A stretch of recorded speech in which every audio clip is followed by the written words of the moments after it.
you today on Voice of Salone social media review, and today is July 12th, 2020. And we tell God thank you as usual. We give thanks to the Almighty God for we give another chance, another day for come here today. And Una self, we tell God thank you for Una, because without Una, there's no Voice of Sierra Leone. And Una input and Una idea and Una own opinion, the one that they give, like we say, voice matter. And I've been there away for the past 2 weeks, and I almost did not make it again today, but I tell God thank you, I tell God thank you for life, I tell God thank you for all things, good or bad, So we want to talk today, but Boku team that we don't pass in the past few weeks. But the main topic today will be the aftermath of Paulo Conte in trial. And we also will talk much about the taxes where the mayor raised, because we hear Boku voice on social media when they oppose the mayor, say it is the wrong timing for raise the taxes. And we will bring that conversation. They come, and I get with me today great men them in the studio with me, 3 learned men, and I'm so lucky and blessed to be among them, to pick them, bring them, and let will join the conversation. They will all talk about what's in the happen and what's important and how for push Salone go before. Today I get again with me none other than we honor a professor as usual, Professor Kutubu, when I'm a co-host of Social Media Review. And I also get with learned lawyer working always there with me, Mr. Shilon, where we tell and thank you for help we for Rob much by the legal experts especially, and we know say get a very vast ideas and opinions about things the way they go on. And then we get with vibrant social media commentator, Mr. Emmanuel Aliyu, when I've been the former SLPP National Coordination for Northern America. Instead, they join me today for putting your voice for this conversation, because we want to let this conversation balance. And Boku people will not say me and Mr. Ali so we can bot it, but we are brothers and we love and respect one another. So the conversation will continue today. So we go first to the update on the social media thing where they happen with the coronavirus. But before I do that, like give them chance. May they all tell una plenty I do, because I know say most of una way familiar to viewers, don't see the people here many times, don't come for help me for talk on issues. So Mr. Ali, I will go with you first, then Mr. Shilon, then Professor. So we will tell Adi. Hey, thank you once again, Madam Fadima, and we continue for pray for God in speedy recovery of your health. And thanks to the entire host of and organizers of VOS. Thanks to the guest once again on this wonderful Sunday evening, and may respect to my co-guest tonight, and always great respect to Mr. Kutubu. Thank you. Thanks, sir. Yeah, good evening. My name Mohammed Shilon, coming from North Carolina. My regards to all the hosts. Well, because the host now, Madam Fadima, Mr. Kutubu Kuruma, and the co-guest and the producer, thank you to all of you for inviting me to the program. I always appreciate it.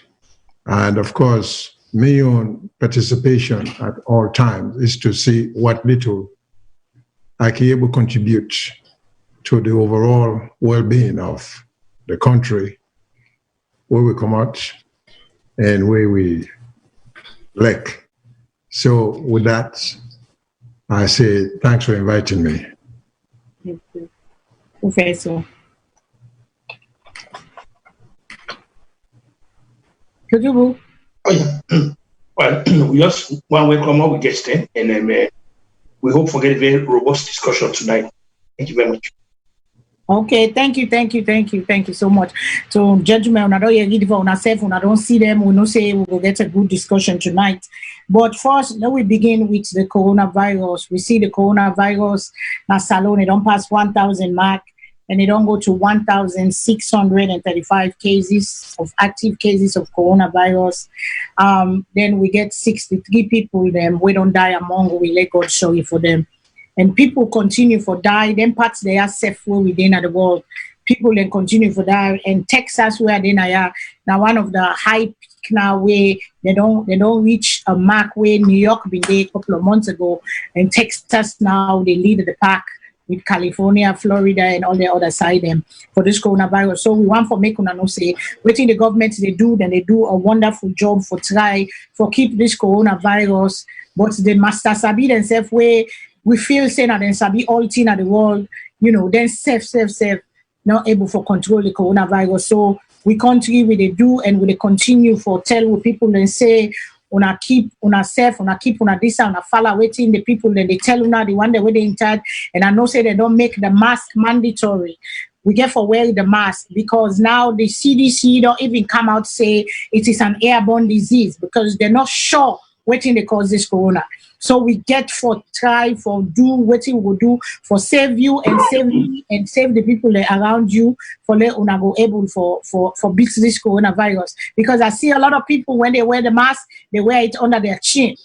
And then they see na Salone, they see outside they go organization, the way they gathering, the way they go, people that they know they regard the mask. The mask is there for a purpose. And they make for spread waiting if you get corona or you spit or droplets or whatever, not pass on to the next person.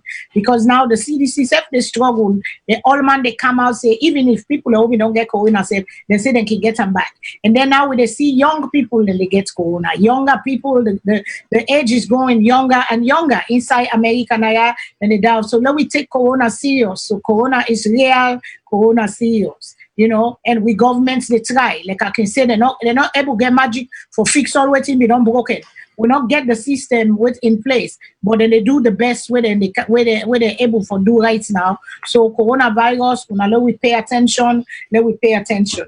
And also, I don't know if any of me guess they want to add something there for just emphasize on the importance of corona because let we take on serious. Let we know say corona serious, corona day and corona they kill. I don't know if any of me guests them get anything where they want to add for this coronavirus, and then we will talk on small thing them where the government they do, especially with that rape business because we talk on the rape the last time we see Khadija 3 weeks ago, about 3 weeks or a month ago, almost a month ago now, little 5-year-old Khadija was said to have been raped and murdered. And we still they wait for Yari, waiting the government will say, waiting the people them, waiting at the case the police will say, and waiting the new Attorney General therefore do with this case. Because we see President Bill don't put out a one-stop building one-stop community for outside people and go where they rape way against violence, against gender violence. Because it say what they do this because it want for provide because when people then rape and they forget counseling. So want way go come go and I want put all man under one roof, we go able for attend to that victim day, where they go able for rehabilitate them, where they're able for make it heal, kind of what they call counseling and all that kind of thing. And then a kudos to them for that. A glady when they kind of thing because rape not to something when waiting we know say for the longest time we man them, then they do them. Women themselves they do them. But mostly now they man them, now then they do them, especially to small picking them, then they molest them, then they rape them, and then they not damage where they cause, where they call I see VOS, Mr. Cargo with former CEO and make a video on behalf of VOS and let we join the thing and let we stand up and say no to rape, which is very good. I want to thank you for that this to Mr. Cargo and the management of VOS. So I don't know if any of you get something where you get for add before we go to the next topic.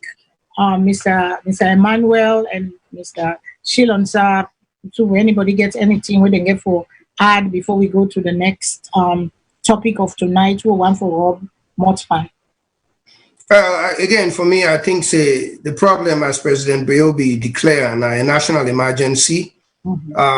Over the decades, we have neglected the significance of this issue, and we gladly we at this moment it don't become the centerpiece of the government in conversation. And we hope that everybody go take it serious and we have an obligation to protect we most vulnerable in our society. Do ya let we make our business, everybody. If I may add to that, my take on the whole thing is there has always been rape law on the books in Sierra Leone. I think the problem has been that they've been very lax in enforcing the law, as they have been in many other areas of the law. That's eventually what happens when things are taken for granted and things are not given the basic or necessary attention, and people become very lax in their responsibility. For example, this is not a criticism of the police or the CID, but rape today is no more serious than rape years ago. I think, what we should do, as the president of Australia to emphasize, is to follow up the emphasis with action and to make sure that people who are charged with the crime, and this is where the balancing act comes to play. We, as abhorrent as the crime itself may be, a defendant must be accorded due process. He must be accorded the presumption of innocence, because we don't want to do vigilante justice. If someone is accused without being given the opportunity for defend himself, they probably go, you know how we get this street justice sometimes, hold somebody, beat them up, then you get concerned about false confession. Somebody, just for avoid being beaten up, might confess to a crime. So we have to put all these things in place. It's easy to just say, okay, people will be charged and all this kind of thing. But the powers to be in Sierra Leone, which include the president, the attorney general, the chief justice, parliament, they all should come up with a balancing act of pursuing this thing, but just not say and pursuing with action. And then punish people who are found guilty, because rape for children is extremely terrible, terrible.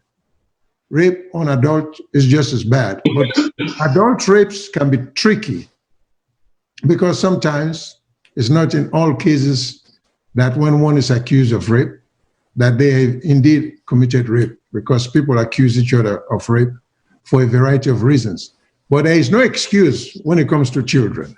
In fact, like in the United States, in most states, particularly here in North Carolina, they take it so seriously. We have what you call statutory rape, meaning consent is not a defense, and the age is 13 years. If you get sex with a child below the age of 18 in North Carolina, it doesn't matter if she or he consented to it, you're guilty of rape. I mean, it's just that straightforward, because they figured at that age, he or she lacks the requisite ability for make a reasoned judgment or give consent.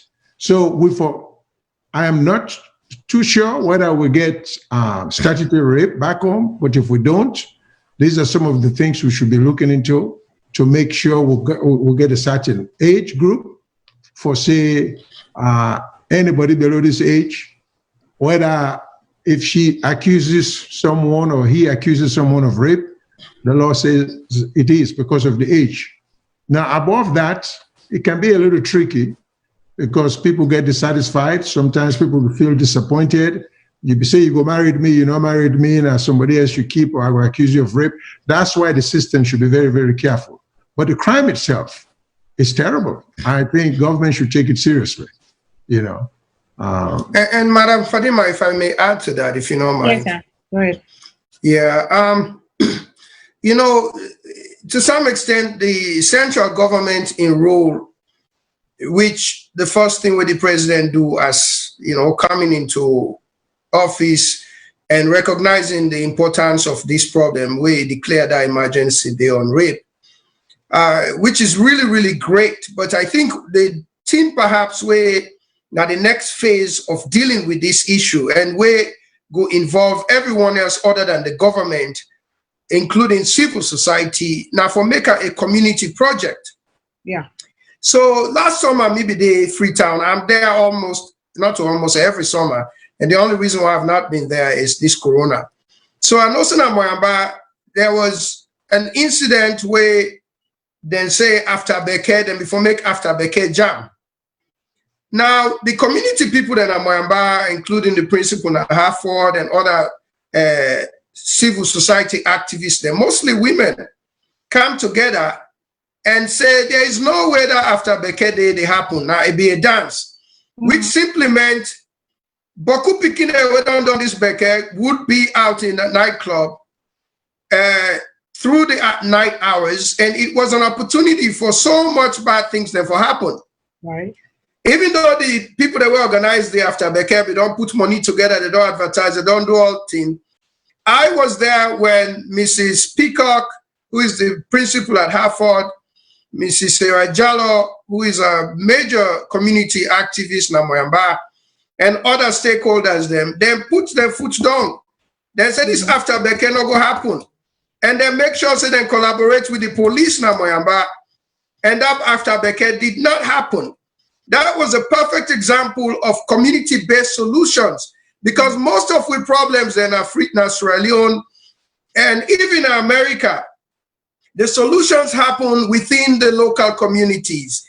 And these are some of the approaches I think so the governments they take for empower and capacitate the little communities for identify problems within communities and not wait for government for can solve them. That was a remarkable process. And I was there. Anyway, that will continue, but I'll just pause there. No, go ahead. Yeah, it is good though, because it takes a village. It takes everybody together, because, you know, a good way, like President Bio don't make that waiting and call it. But the responsibility is on the household, the individuals, the neighbors, everybody, because the silence of our mothers have made this thing continue. Because the mama then they know, but they keep silence. These mothers have been there silent. And also we get for include the subjects. We have to include the children, because if we don't include the children, we use them just as subjects and not bring them as part of the experiment. We just use them as experiment and talk of them just like they don't exist. We get for bring them. We get for give them responsibility. We get for give them leadership role, for let them able for come together, because it takes a village. It takes a whole effort. It takes togetherness for let we go able for win this fight. Because it has been going on, just like Mr. Shilon said, and we have said it many, many times, it has been going on for years and years and years. And the things are in the book, but the laws are not being enforced. And then we have another problem in Sierra Leone. Somebody can call rape. If the rape victim don't they, do they have a rape kit immediately? Because you have to have certain time of the hour, certain, I think 24 or 48 hours, where you for don't do that, that's get the specimen from the person that the victim of the rape. So we don't want to go get somebody we're innocent, like Mr. Shilon said. We not get the forensic lab. We don't get the things in place, because yes, we can say anybody do stuff, but then we have to have for make a 100% tight proof and air proof say this case you go win because at this person and your DNA they inside this person. We have to make that name, and that's why I want to just recognize Aisha Sise and Asma James, then lead a team together with the Rainbow, what they call where they Freetown, where good one of the organizations. They were very big on rape, where they help the victims them, and the Aberdeen Women's Center and other rape centers them and other people them, then come together and they raise fund for able for buy things them for where they go able for use now they center then they for able for accommodate the women and the children that have been involved for let them able for help them out. So that is a good thing, and you know we are doing it, they're doing it, everybody's doing it. If you are not part of the team, just support. Give your money, donate, give your time, just give something, because it is a movement. And little Khadija is the George Floyd of Sierra Leone. We don't make the movement to go on, and every woman and every man is standing with us and saying enough of it already. So we don't talk. I don't know, Professor, you get anything else? And let me go to the next topic for today, which is the taxes on the mayor. Can I comment shortly? Okay, yes, sir. Yes, sir. Yes, sir. I appreciate what Mr. Ali say about the event now. Moyamba. And that's one option, the way they resolve it. But I don't see that as a long-standing option or long-lasting option. Because we all know we've been through that once upon a time. We finish school, we want to get fun, you get party. I think the real thing is not to just say it does not take place. That doesn't solve the problem. Because rape will still be committed and dance or no dance. Mm-hmm. I think if we talk about community involvement, first of all, you get to create awareness among the children, mm-hmm. the girls as well as the boys. If you are a parent of a boy, you tell them how, if a conducting himself, where he go out there, and how the likelihood of him being in trouble could occur if he doesn't watch his actions. If you are a girl, the parent also must have tell that young woman, they say, I give you, I trust you, because we need for talk to picking them, because we come in a society where we not talk to picking them. Mm-hmm. A lot of we, the generation, we not sit down want to talk to daddy them. I know say it's traditional. Some tribes get more interaction with them picking them than other tribes. But I know say like we come on the Creole side, daddy and Pekin will not sit down and keep complimenting in the, which I think is terrible. Mm-hmm. But you know, now we'll get up the situation whereby people should, I think parents should be vocal. They should let their daughters know how pregnancy is a possibility. We're not coming out of culture where we talk about pregnancy, but we have to talk about that. Because Liberian man get this saying, and you use the word frisky. You get frisky girls on the other side, you get frisky boy on the other side. So you rarely get for put your foot down. To me, these are some of the community involvement that, and still not take away the pleasure of the beginning in terms of attending a dance because of or some social event.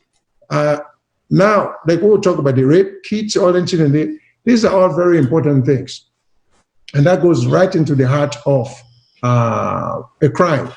If someone is accused of rape, without the rape kits, without the forensic lab, the government loses its chance of really doing an effective prosecution. So it's not as easy as it sounds. The government, if they make a commitment, they have to make both financial, moral, and all kind of commitment to make sure the laws are faithfully executed. That's all, you know, there is more I can say, but I don't want to eat up the program with that. Because what we need for balance, we begin and we get for allow them to grow. And one way of allowing them to grow is to trust them. And, you know, and you get for trust in judgment because at the end of the day, what they still have to survive if you're not alive, you know. Well, wow. Go ahead. Thank you. So now we go to the topic, the first topic we want to talk on, where we don't begin for a couple of weeks ago, for we don't bring her up. We heard the mayor come up, you know, not too long ago, about a couple of weeks ago. He say again for raise property taxes.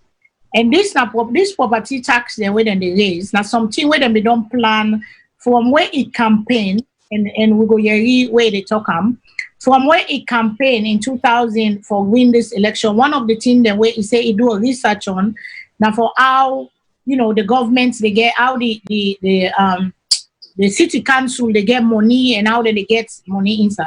And then so when it come in, now something where they don't plan. Even last year they launched the transforming Freetown. The Minister of Finance and, you know, everybody else been there into it.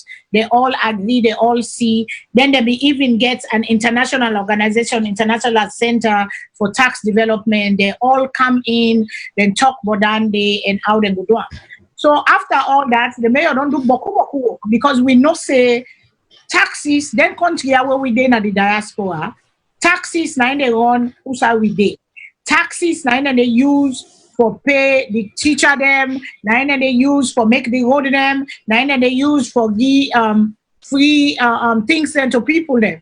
Now they use for upkeep the day-to-day living of the city and the town or the states where you did. And then the federal government, you get for pay federal tax, you get for pay state tax. So the city council don't look and say property then na Freetown, we not even begin at the books. Because for the longest time, we know say they don't neglect whatever they do. We know that. And we know that we cannot deny it, that other governments that we don't come before, they don't neglect waiting the things they waiting for do for the longest time. And so the city council, this mayor income, he say, okay, let we bring the people then back na the book. He say, look, in 2018, they been get about 57,000 houses, they no more property, they will be registered. And if you look Freetown, you know, say, Boku, they don't build some don't even get address. But they do Boku work, they spend Boku money, I think of $2 or $3 million. Then spend them, then get all, then go up, they use their satellites then send every location, every house, everything, and then send manual people then back, go on the ground, because I was in Freetown in 2018, 19, whatever they do that. Then go now host them, then they take picture of the host them, then they measure the host, then they get them laser, then what they do when a laser, where they measure, where you don't get for use tape rule no more, you know, say the world don't advance. They use all these things, then get all the data, then put her inside. Now the mayor comes say, this tax that whether we don't talk of 2019, now if we can implement a whole bunch of people, social media, as well as some people of the present government, then go haywire. They say this is not the right time, waiting at the right time, not to now the people and they suffer and all that kind of thing then they. But some people back say, yes, the mayor supposed for pay the tax, then for the people for pay the taxes, because what you do, then country how the coronavirus day, all over the world coronavirus day, but the system has been put in place, a tax get for pay. And so you know the back and forth and all that kind of thing then they, because the mayor gets in plan where if you don't plan and you don't pull out in, and they need money. They need money for run the government. So one of the way for get the money, apart from watching the central government they give them, then get forget their own way where they get money, and one of the way they done it. So they don't add another 67,000 of something houses where they don't add inside the system now, where everybody get host number, everybody get what they call, and we know say how they pay tax now by who side you day, your location, how you stand, how you property stand, how the size of your structure stand, now so that they make you pay tax. We know that's not because now we day. But Bokupa we back, where then I with the Allah say no, and the one that wouldn't have gone back, they say no, right now people then they struggle, not forget the tax. So I want to go where the what to now, what you think. Because we get the mayor, what he explain and what he talk, I don't know if let we hear it quick, what in the mayor say we're not gonna go all, because it will take about 10 minutes, but we're not going to go all. But I'll just share some part of the mayor in interview with 98.1. Then we go come, because we see another letter where IMF write, where IMF, one of the section they were write, it said there is no grounds for postponement. So it kind of support the mayor, say the mayor get, you know, it good for let the mayor go on with the tax, for let they raise the taxes, let the people then pay the tax. So let we listen to the mayor quick, then we go now to the conversation, we'll go group panelists they're in, and not say, you know, everybody gets in your opinion where they inside the stock. But let we just listen quick what the mayor say, please. And as we tell earlier at the program this morning, we get the mayor for the Freetown City Council, when Yvonne Akisoya there this morning, they can explain about the change them way council don't make on the property rates now the city. Well, the Freetown City Council now one of the oldest municipal government them na Africa, and among other things them the council gets responsibility from the Local Government Act of 2004 for collect property rate, local tax, business license, and safe market dues them.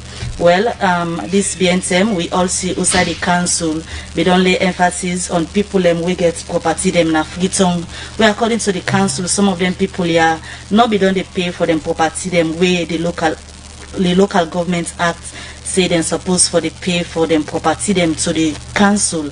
We make the mayor in a different medium them. They emphasize the importance for the people them pay the property rates them. And from that end to now, plenty concern we don't come up as to what to make the council at this time. They emphasize the people for pay them property rates them and serve. Some people beyond they get misunderstanding, but how much them for pay for the kind property them we then get in a Freetown. We make today the mayor there for explain exactly waiting you for pay for your property and the reduction also we council don't do on that property rates. The once more I want to say good morning to you and welcome you again at the studio, Madam Mayor. Thank you, Mabel. All right. For the so it starts from Usa you been only explain, but people still not understand the reason. Let we know first why at this time council they emphasize say people for pay them property rates, and because this not a new law, not a thing where like now council introduce and it don't do, yes. But people are not be the hearing about them so much. Why now? Okay, maybe I'll tell you Boku thank you. So as maybe I explained, council been on day in this process for the do sensitization. Clearly from waiting we don't see in our social media and conversations and all reports, the sensitization not be as strong as we may feel say be, but this conversation here, this Mika one today been on day already as part of a schedule of council representatives, and they come and talk to the people them about a conversation we will actually start in 2018-2019, but as you ask, the volume 9 don't go up because the implementation now 9 don't start. What do I mean by all that? 2004 Local Government Act give council that mandate for raise what they call own source revenue, because every local council all over the world you get two sources of revenue. You get, well, actually in some countries you get three, but in my own case now two. The one now the fiscal transfer that now waiting government in the send give you. Then the second one now waiting I call own source revenue. Then I waiting you the raise for yourself. And where you do you budget for the year, you the plan for then two revenue then day. The term way I've been a campaign for being mayor, I've been doing research about how the council they waiting the council they do, and I can't find out say we've been raised own source revenue according to one World Bank report I've been reading in 2017. We own source revenue that been the equivalent of $1.25, you know, because the World Bank now make them put up on dollar, so you would just say 125,000 neons per person for the year. Now that's we've been get for able for invest, and we all know say if you want for change the city, that's not so much for start with. So council be now reach a point where people that not really see the impact of council. So in coming into office we transform Freetown. Family then remember say transform Freetown, get 4 clusters. I'm not going to ask Mabel and Sapti for tell me what are the clusters there as Freetonians, but I will remind everybody the 4 clusters: resilience, human development, healthy city, and urban mobility.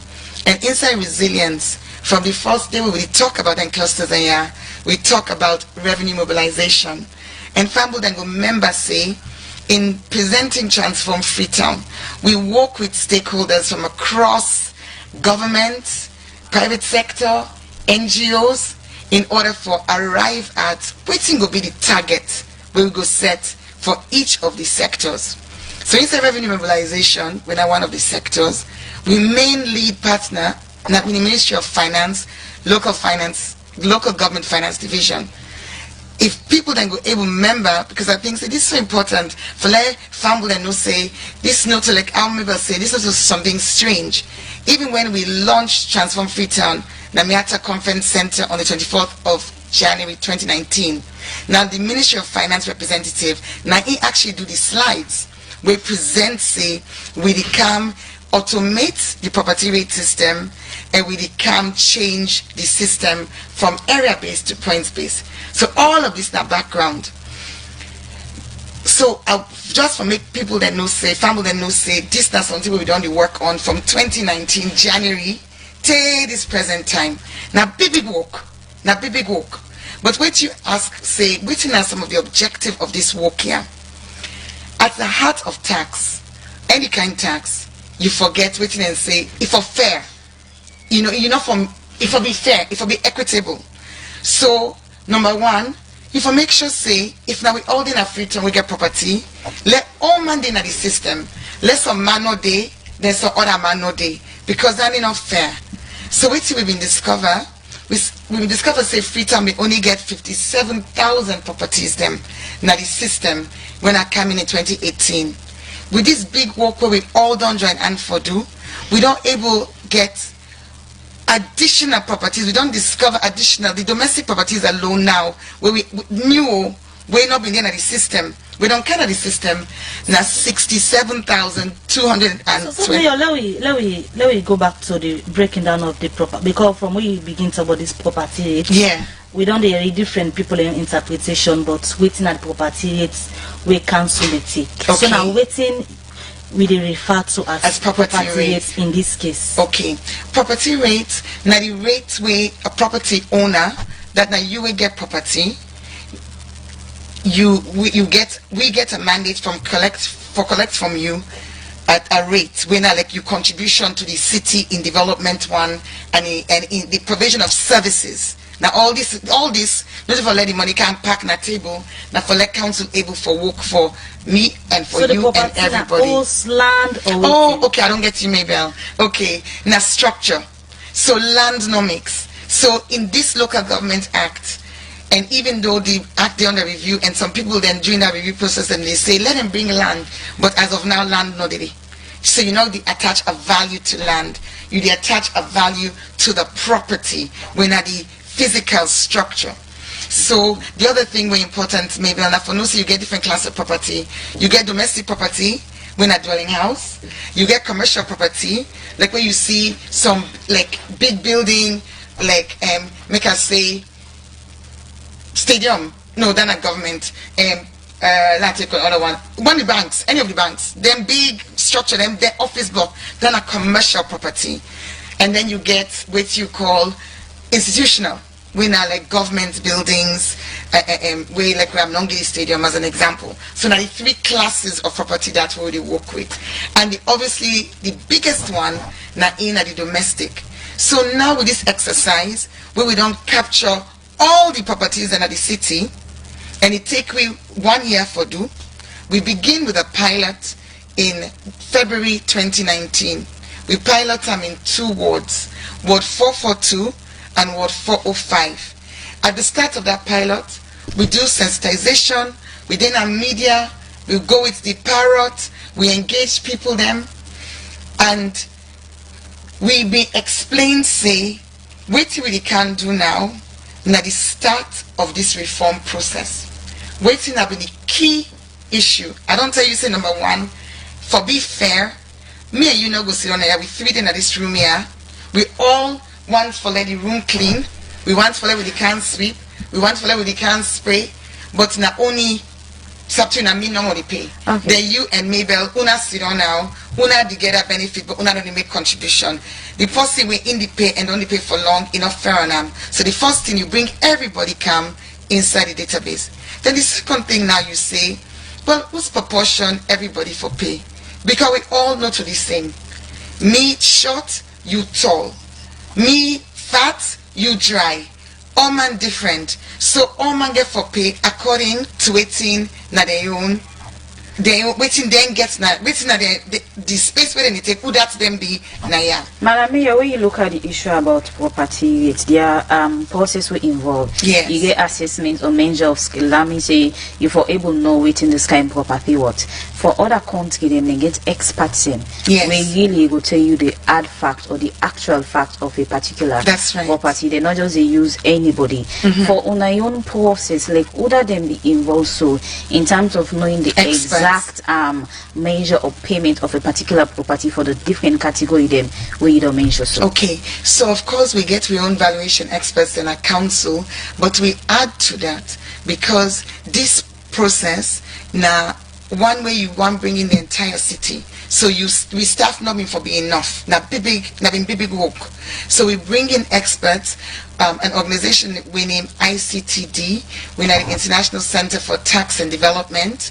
We na global organization, we don't work in a Salone in other districts of this country before in setting up, because one thing where people them sometimes don't catch up is that this system of points-based, where I can't explain them, not a new thing, na Salone. Me comping councils, Bo, McKinney, Koidu, they may not implement this, in some cases as far back as 10 years ago. Now Freetown, 9 left behind. So the people them, including evaluation, of course, we're not experts, but then you also get staff, dedicated staff them from this expert organization, you don't hear the name, International Center for Taxation and Development. And I can tell you because one of them co-author a thesis we on a Lagba taxman within a Salone, na Commissioner Samuel Jibao, nine of the biggest, highest person in terms of taxation generally, and the system we would use. Now one way na him and the head of this organization, this international organization, now then to be research back in 2013. So tax experts then don't be very, very involved. And then even in the process, you did talk about the tax, but you also talk about the valuation. I go on for just take a minute for explain to you the process, because I want to bring in all the different valuation experts them within the pandis. Okay, you will do that later. I will so I'll let me inside the program now. Look. So listen all the video. Yes, we read the noise on social media. We read the government people, the way people they represent the government, even they condemn the mayor. The mayor don't explain waiting at the reason and waiting and therefore do the money. And then we see a support from IMF. If you can put an update to where IMF say kind of there is no need for no ground for postponing this thing, and you know it is we do not see any strong reason to postpone the reform. The reform in the current COVID-19 era and all that stuff. When I put on, they keep our update for a little bit, let the people then see them, you know, because that is from the people that they lend to money, the people that they go bigger for help, the people that will study about money. When I economists them, when they sit down, they say we need for go forward. The COVID-19 not for stop. For make the people they not pay the tax or let the system no they're not able to implement that system. They go away been there. I go give you the first take, Mr. Ali, because I know say now you people them, now you government, now you party, I mean, because now we all government, because now president, but now you party and you know they mostly in the sound of say the mayor they try for sabotage the government. And they're sorry for the people, and because we hear people from strategic communications come out, we then condemn the mayor, then talk say the mayor don't be corrupt and all that kind of thing in there. So what do you get for say what you hear with your own honest opinion and your own input? What do you feel say the mayor talk of? Well, again, I'm familiar with the process of assessment, evaluation, and taxation as well. And in fact, when me go Moyamba every summer, I go to council and I pay my taxes. I get that. And I've been doing it. I've paid my property tax in Freetown over the years. I understand the point system where they go in the computer system, then they assess the acreage, the number of rooms, the amenities, they value the property, and then they assign taxation. I get that.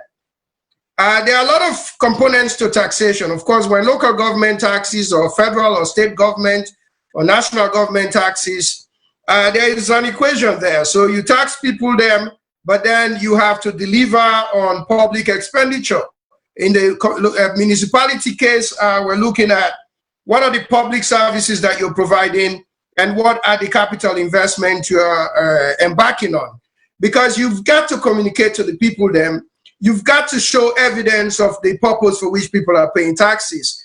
I believe also the communication aspect, in spite of all the work where City Council don't do, they were very poor at sensitizing, creating almost a public comment period, because that is what happens in public policy in a developed world and even in Africa, where I don't believe so we would distinguish between African development and developed countries then, just because we're all on the same trajectory. So this idea of public policy, public's comment on public policy, really significant. I wonder how much public comment was entertained before policies were implemented in terms of the renewal and the refurbishment of the policy for taxation at Freetown. Again, she talked about the concept of what makes a good tax. Yes, tax should be equitable, which is fairness. It should be simplistic, the concept of simplicity in taxes, and the concept of efficiency. In other words, the collection process of taxation should not be more expensive than the tax way they collect. Now, having said all of that, where did the mayor go political? Where did she go rogue? I agree with my government that she did go rogue. Citing the comment of IMF in this case, I think exposes her political undertone in this case, because IMF has a role in supporting, in budgetary support for countries. IMF has a role in assisting infrastructural development and other projects them for countries then for alleviate poverty. IMF does not have the sovereignty in a country. IMF is not the final arbiter of fiscal policy implementation in countries. So to say IMF suggests what I'm doing when the government says, wait, we are in the midst of COVID, we are confronted with austerity, GDP growth has been restricted, productivity has been cut down, activities in the country in terms of work has been reduced significantly. As a matter of fact, the rainy season month, when you begin to look at May, June, July, August, September, these are the least productive months in Sierra Leone. Just because construction stops, beaucoup private businesses are not as vibrant as they are in the summer times. GDP is contracted significantly during that time. Now, does it make sense for a mayor for impose such tax burden in citizens and in municipality?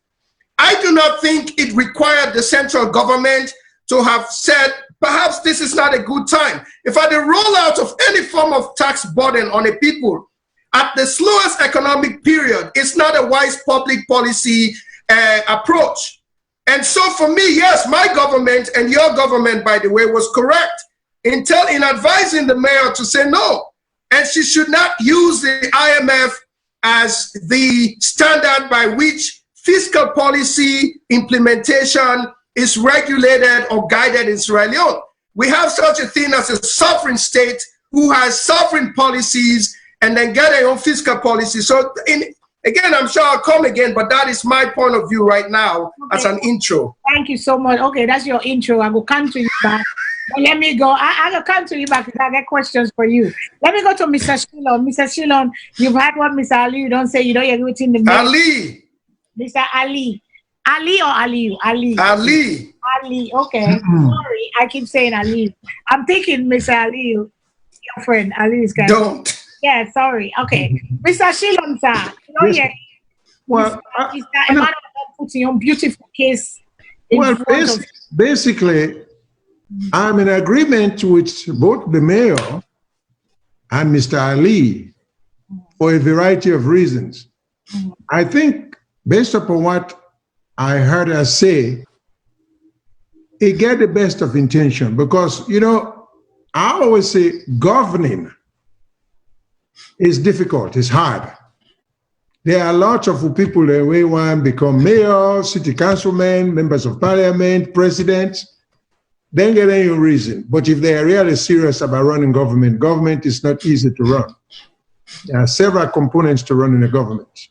Now, Sierra Leone, despite it's a sovereign nation, we are not delinked from the rest of the world. We have to keep up with other cities around the world, other countries around the world. Now, I fully appreciate, I'm in agreement with Mr. Ali in terms of the IMF does not necessarily have to dictate, which I don't think is what they're doing.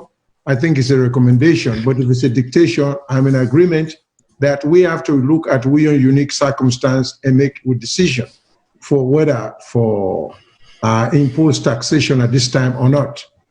The thing about the city taxes is unavoidable. The manner in which the mayor went about it, is going about it, I think is wrong. First of all, Mr. Ali mentioned just now this thing about public comment. That has to be the process. People, there's also in law what we call adequate notice. You have to put the word out there in ample time and have several meetings open to the public, tell them what your intentions are, so you will get public comments. So from that, Una, the one day winner, the expert will learn the book, we're supposed for design the policy and try for implement them, go take into account some of the comments made by other people. But it doesn't seem like that was done. So I understand some of the objection is that— Mr. Sheila, 1 second, sir. The mayor said she did a pilot program. This was a thing since 2019. She has done radio things. She has announced to the people. We don't let the people know. And it don't do even do a pilot program with two wards them or 2 areas them. And they, everything was what they call, then go on radio, then sensitize the people. She did say, then sensitize the people. And then did the what's in called. So go ahead. I just want to bring up. Okay. I don't know whether there was adequate response from the public, whoever the people are, in terms of property owners. Okay. I think they need more expertise and more experts than they are using, because, for example, the mayor say, when they talk about property, they are strictly talking about structures. Well, I don't know which is the definition of structure, because if you put a pan body, is that it's a structure? Yeah. Is that in the true meaning of what she is talking about? That yes, kind of structure is worthless. The law right now, when I get to Salone, they say they don't include land. It is just structures. Pan body or this or. But practically speaking, that's a bad law, because I mean, you get an ordinary watchman or laborer, they go put pan body for privacy, who's like will survive during the day. Should that be taxed? Is that really reasonable taxation? I don't know. Then they left out land. Land has value in almost every country. In land, there is hardly any distinction for taxation between land and structure, actual structure. I mean, because to me, back home, then we pan body them. I think that's an undue burden on the poor. I mean, so that's why I'm saying there should be a lot of, we can't, one of the problems in Sierra Leone, we're not creative. We just like for implement, we like for copy. Then the little thing we'll get through independence is still want to try for be resourceful. But we get for really be realistic about a lot of stuff. So the mayor means well. I'm sure she's trying to bring Sierra Leone or Freetown up to the level, particularly Freetown being the capital, up to the level of other cities around the world. And it takes money. But structure or buildings and structure should be I think should be well defined. And if the law says just structure, I think therefore redefine that, because some structures are worthless. But my thing is, the mayor means well, but the way for go about it is having those with expertise. There are people in the world, I know you mentioned these organizations here, but I'm sure there are Sierra Leoneans with qualifications in in town management, you know, and they get a lot of education behind them. They know which are the nuts and bolts of running the city. And these are things that the mayor doesn't necessarily have to have expertise in. There are people whose entire educational background is based on that. So my suggestion is, and I think even the law as it is, that they say the cities or local councils are subject to the Ministry of Local Government, according to some acts of 2004. So I wonder what happened prior to 2004. Freetown was being run. There was no local act. There was no Ministry of Local Government. And maybe they need to go back and see how things were done then. But my overall take on this, I think everybody get a point here, but we really need to see, I also agree that this COVID-19 justifies waiver for many, many, many things. And Sierra Leone should not be excluded. People are not in the situation to be able to pay their taxes as they would have if COVID-19 did not exist. Because even here, would you see where because of COVID-19, schools are closed, people are being given unemployment benefits, people are being given this and that. So I don't think Sierra Leone will be any different in terms of if people are asking for exception or exemption because of COVID-19, I think it makes sense. And if the IMF say it doesn't make any sense, I don't agree with them at all. Yeah, but Professor, yep. You want coming into this conversation? Well, the only thing I will add to this is this that the danger is all live in a society where everything's centered on one person. One person with it on in government. In societies like this, so you get the federal government, you get state government, and you get local government. These local governments are, you can even call us they very autonomous. They get the power of regulation. They get the power for this, they get for that. Take, for example, PG County, they are taking yes, PG County. The PG County is run by a city council. Elected by the people. Where they get a chairman and council members. Where they're very independent of the state government within Annapolis.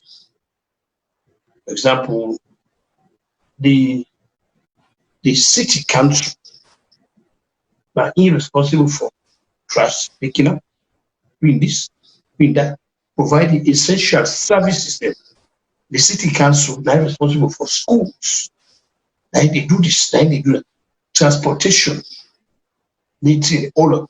So for them they do that here, they get for be able for come up with their own resources there, where they were able for free their job there. But the problem we'll get now, Salone, for us are a dependent society, and I want the central government depend on the foreign contributions. So the question of sovereignty, I am a good old friend in talk of a sovereign nation. Yes, in black and white, we are a sovereign nation, but practically we are not. We are a dependent nation. That explains why the international community every now and then they get for showing the roadmap. Una this una for do, una this una for do, una not for do that. Simply because we not a society where we hand it out all till they receive. We they receive. We they and like the piper in the tune. Now they play now so.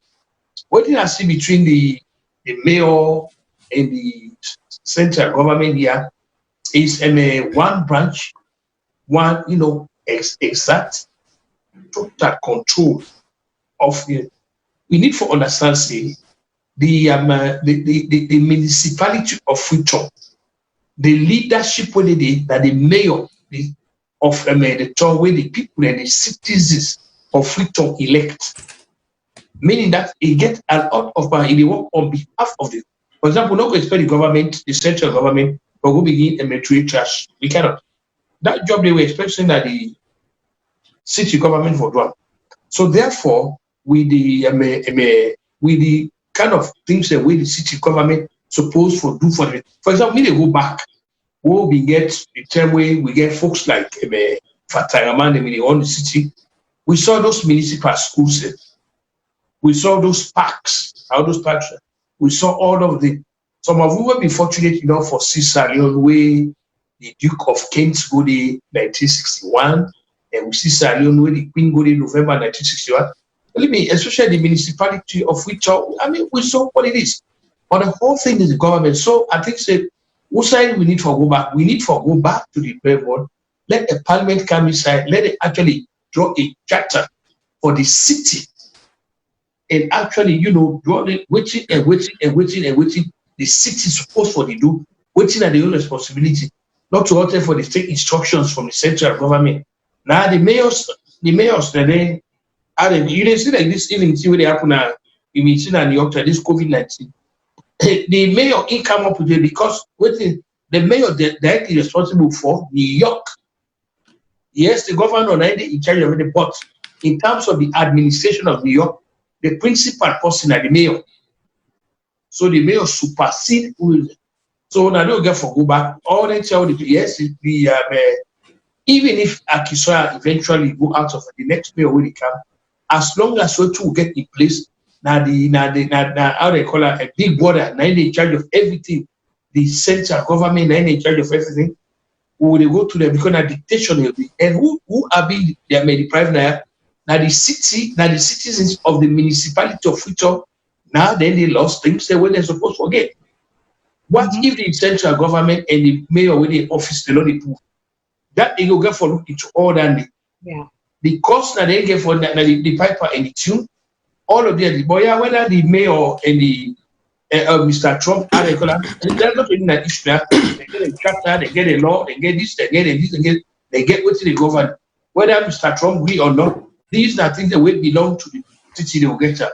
So me go rather me part of this contribution will say, let we now try get a chapter where these big council then will they run independent of people that them, so they will come up with a lot of things and way go they in harmony with treating the cities in the world. So back to you guys.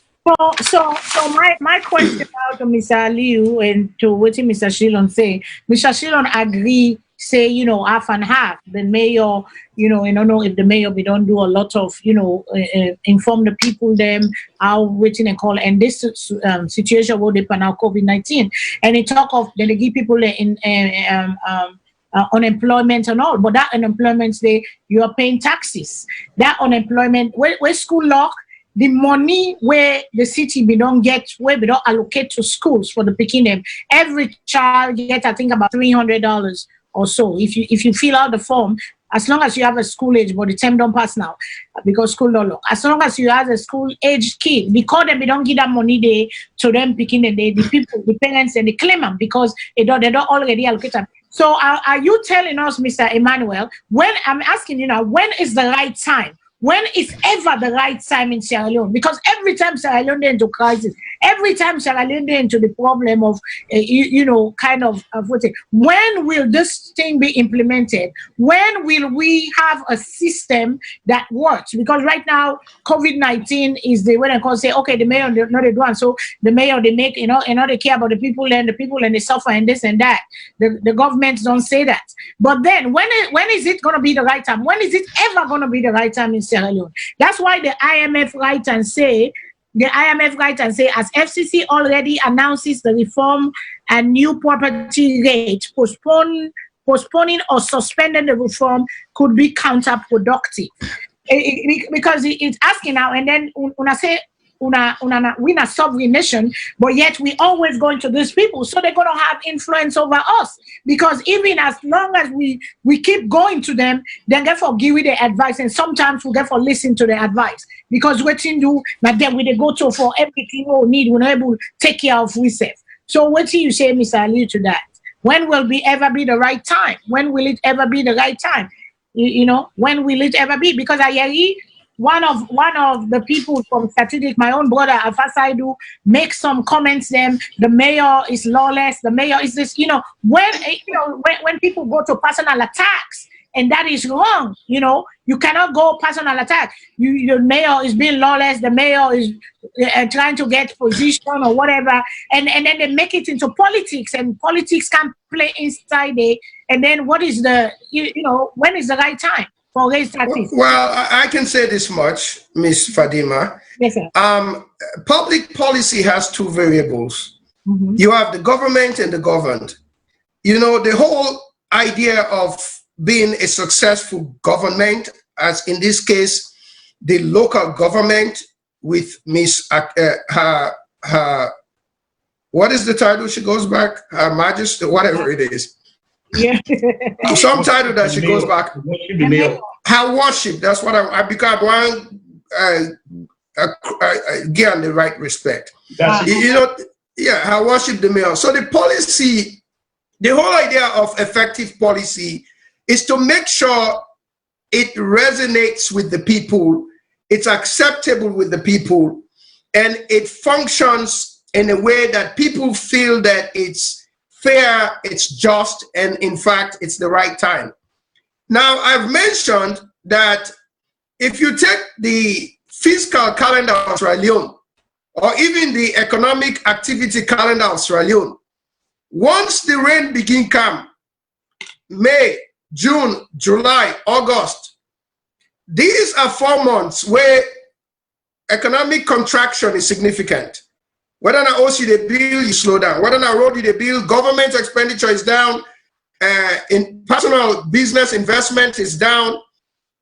So even people where they pay rent, because the person where get host, if you rent them, you get for pay tax on them. But the person where get host, you get for get revenue. Let's say all the revenues are down, right? So if this is the slowest economic time, obviously there are 4 months and they may not be for use and for rollout. A project where you don't invest so much in, and then a new policy, now a new project where the people they not be don't used to now. You don't cancel, I don't use new valuation process, new assessment process. Have I explained it well to the people? Do they clearly understand how this works?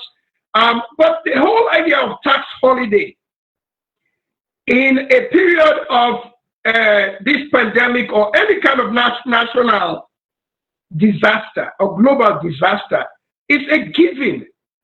US, they spend trillions and trillions every, I don't know, however many they have approved the PPEs for give money to people they know whether or not they tax them.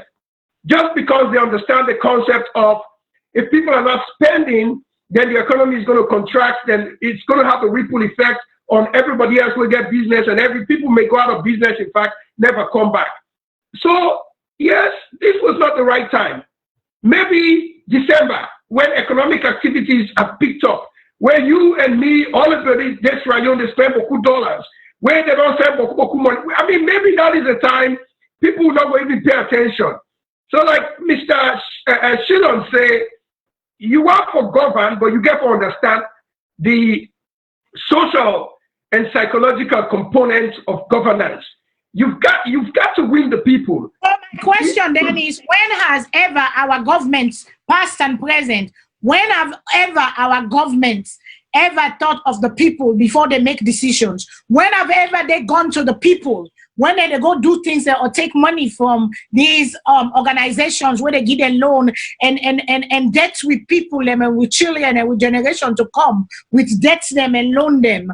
When has ever our governments gone and think of the people them and gone to the people before they make decisions? So why now we want to pick on just this one woman? That's how I'm seeing it, and I'm asking the question: how then you know how has our government ever in their life thought of our people before they go take their money? Then they ever from governments now and governments past? Okay, I can answer that. I'm sure Mr. Shilon will let me answer that, but let me just. Mr. Shilon, go ahead, sir.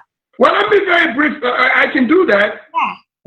Yeah. Well, again, you know, there are two possible ways that where government they implement policies. There are recurring policies them where whether not for fund school, whether not for fund hospital or new roads and all that.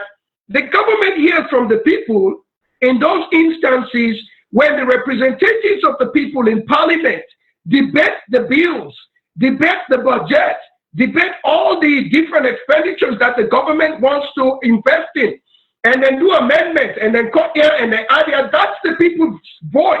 Oh, they do it in parliament in Sierra Leone? Yes. Which year? In Sierra Leone? They do all those debates. When was that? How many? Forever. Every year when every year when the government presents its budget, there is a presentation in parliament. our parliaments are dead. Let's go to Mr. Shilon, please. Okay. Parliamentarians are dead. They don't do all that. They don't. Shilon, sir. Go They're ahead. the people's voice. Yeah. Oh, yeah. It's the people's voice, but they're dead. They're sleeping. It's on them. The government does its part by presenting the budget. Mr. Shilon, go ahead. Oh, okay. Now, basically, I think we have to be mindful. Like I say, I think the mayor has the best of intentions. She just has to go about it the right way. What me here is that people say those with property claim they were not given adequate notice is too urgent. Yes, you get for raise taxes, you get for restructure the tax system. I am concerned about politics being played with the whole thing because I recall years ago, during the time that Mr. Betts was the mayor of Freetown. Akibo Betts, yes. Yes, and his concern was that Kisi Street and those areas were being overly crowded. And then they block passage.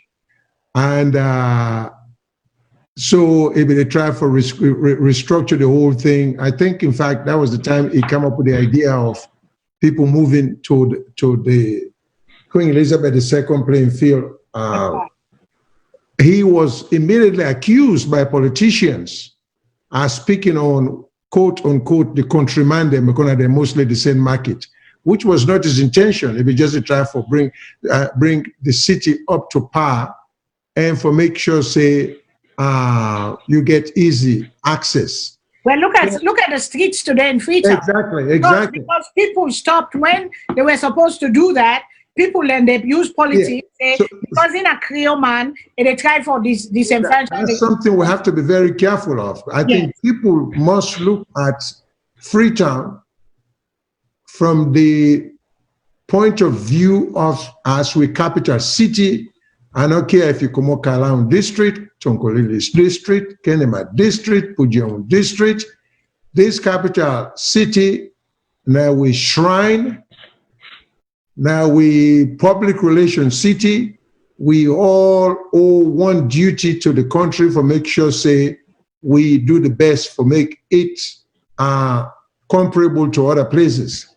The moment people begin to get short-sighted and inject politics unnecessarily into it, first of all, I may not too like the idea that the councils, we include Freetown City Council, are subject to the 2004 Local Government Act.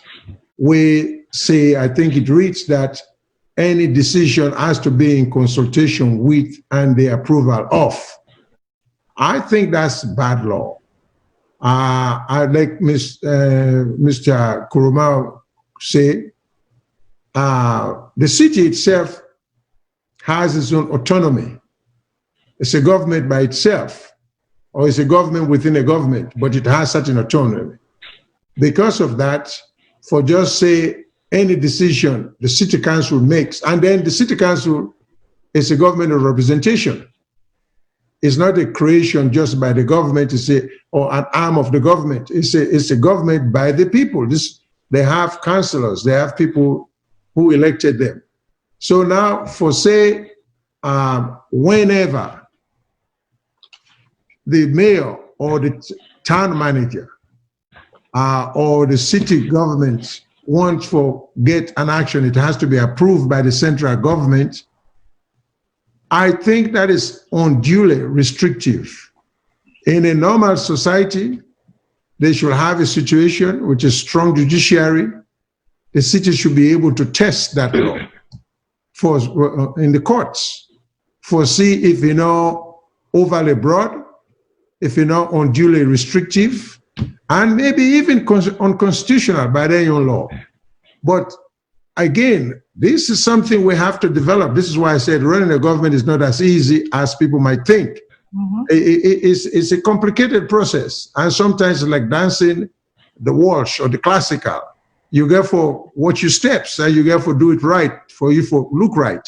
So, but one of the things we must realize, APCO, SAPPO, they ought not to be looking at some of these things from a tribalistic standpoint, or in fact, I may not even know what the definition of countryman or not countryman. People, I don't know. I just don't get the concept. We're all Australians. In fact, I think we demean ourselves. We'll begin to distinguish yourself by, oh, you're not Creole, you're not Minde, you're not Timide. It's ridiculous. But that's the white man. If we get the interest of the country at heart, we must get an holistic approach. Because if Moyamba district is a developed district, a beautiful district, a progressive district, it should be me on pride. I don't have to come from Moyamba district. I don't have to come from Bo district. So I think if we begin to inject that thought process there in the minds of all of us, adults as well as the young ones growing up. But if we not begin to look at Sierra Leone holistically, we just inject petty politics. And sometimes some of these politicians are a different creature of people. They are a different breed of people. I mean, so people have to realize that the vast majority of politicians are selfish. They look at things in their own self-interest. They now, even in this country, we see that. Yeah. Okay. And we see what's happening. Look at the national politics in America. Despite the fact that we have a current president, let me dabble into American politics a little bit, that is doing everything against the norm, even to the point of could very well be exercising my freedom of expression, an agent of Russia. Yet you get party members there who see nothing wrong, but same fact, if it were the Democrat, they will be shouting a chorus of bring him down, bring him down. So politicians worldwide are they are the same creature. They are just generally selfish. So for those of us who want to support them, we have to be careful, because there are some of us who are more nationalistic. I have no agenda, I'm not a promoter of APC or SAPP, but I'm an ardent supporter and diehard supporter of progressive movement in Sierra Leone. Yes, so in that sense, I think these people need to go back to the drawing board. And the city, because Freetown is way behind. I don't even think Freetown, comparatively speaking, is in the 19th century as yet, when you look at other cities than today. And we are now in the 21st century. Freetown is still in the 19th century. We've not even entered the 20th century as far as modernization of a capital city is concerned. So let's don't kid ourselves. And so this is not a thing for the mayor or not the mayor. I know, I think, but this land distinction from a house as opposed to structure, I think, there are some valuable land that costs far more than and the structure. Than the structure. So I don't understand why land, but these are some of the things they need to bring up. They need to fix. Yeah, some of these things has to be fixed, because some of this stuff don't make sense, and we want we progress. Yes, we get the people at heart. Yes, whatever, but we want for make a progress. And there's sometimes the right time is going to be now, in as much as whatever is going on, because we don't know when the pandemic is going to be over. And like I would say, rightfully, people and they pay taxes, people and some people still they pay their taxes. Fadima, if I may add. Yes, sir. Yeah, so a point where Professor Kutubu and Mr. Shillon make on the idea that the central government has the capacity to review the actions of the local government. I think the rationale behind that, for me, it makes sense, because again, I'm as much a community member in Sierra Leone as I am even in America, because over the years I've spent significant amount of time on the ground, and I've engaged policies and policymakers there. So now take, for example, the local council in Amoya, but there are some issues that I had concerns with. That is the sales of alcohol by the Lebanese, the Indians them, where, then they come back, the Indians, then they come back, and other people that will sell. And most of the product them, easy for them to sell them poorly produced alcohol them. Pega 1,000 people, then they wake up 6 o'clock, then pop 4, 5, because now 500 loans are 1,000. So I talked to the council chairman, Amoyamba. I say, one of the ways we can actually restrict the consumption of alcohol in Amoyamba is to impose some local taxes on alcohol. And he said, well, the difficulty is we cannot do that because once the NRA has imposed taxes, those are national taxes. If the local government come back and impose taxes, there's contravention. Because you think of national policy, which is to generate revenue. So they don't sell, they don't get the revenue from that sale. If it come back now on the imposed taxes, then it counterproductive to the central government in policy. So those are some of the rationales and the conflict, even though I may very well not want people to be killing themselves with alcohol, we're not the cheap type. At the same time, the government get an agenda for generate revenue. So some of those are the rationales. So the government in revenue where they generate from taxes, the government can also have like centers where you treat these alcoholics, because a lot of these young guys right now, they have PTSD from trauma from the war. They are the lost generation. They need that social psychological support center where they go treat the alcoholism and deal with them problems. Because sometimes, yes, the taxes that the government pay, let them put her inside. If the local government not able to generate tax, then why don't the central government sponsor and support them program and they for help their youth and then people that were alcoholic for let them try for heal and get over and recover from that stuff. But I say we get call and let we May I say this, please? Yes, sir. Yes, sir. But Mr. Ali just said something. Maybe we need for revisit the policy there. The policy of if the central government don't impose taxes, say the people in the Moyamba say, well, it will be a contravention. Not necessarily so. It can be supplemental. I think governments, because take like we in America, the little we don't learn about taxation. You get, if you buy a car, okay, you pay state tax, property tax. You pay privilege tax for using the streets. Then the city then self get imposition on that very vehicle the way you derive a tax.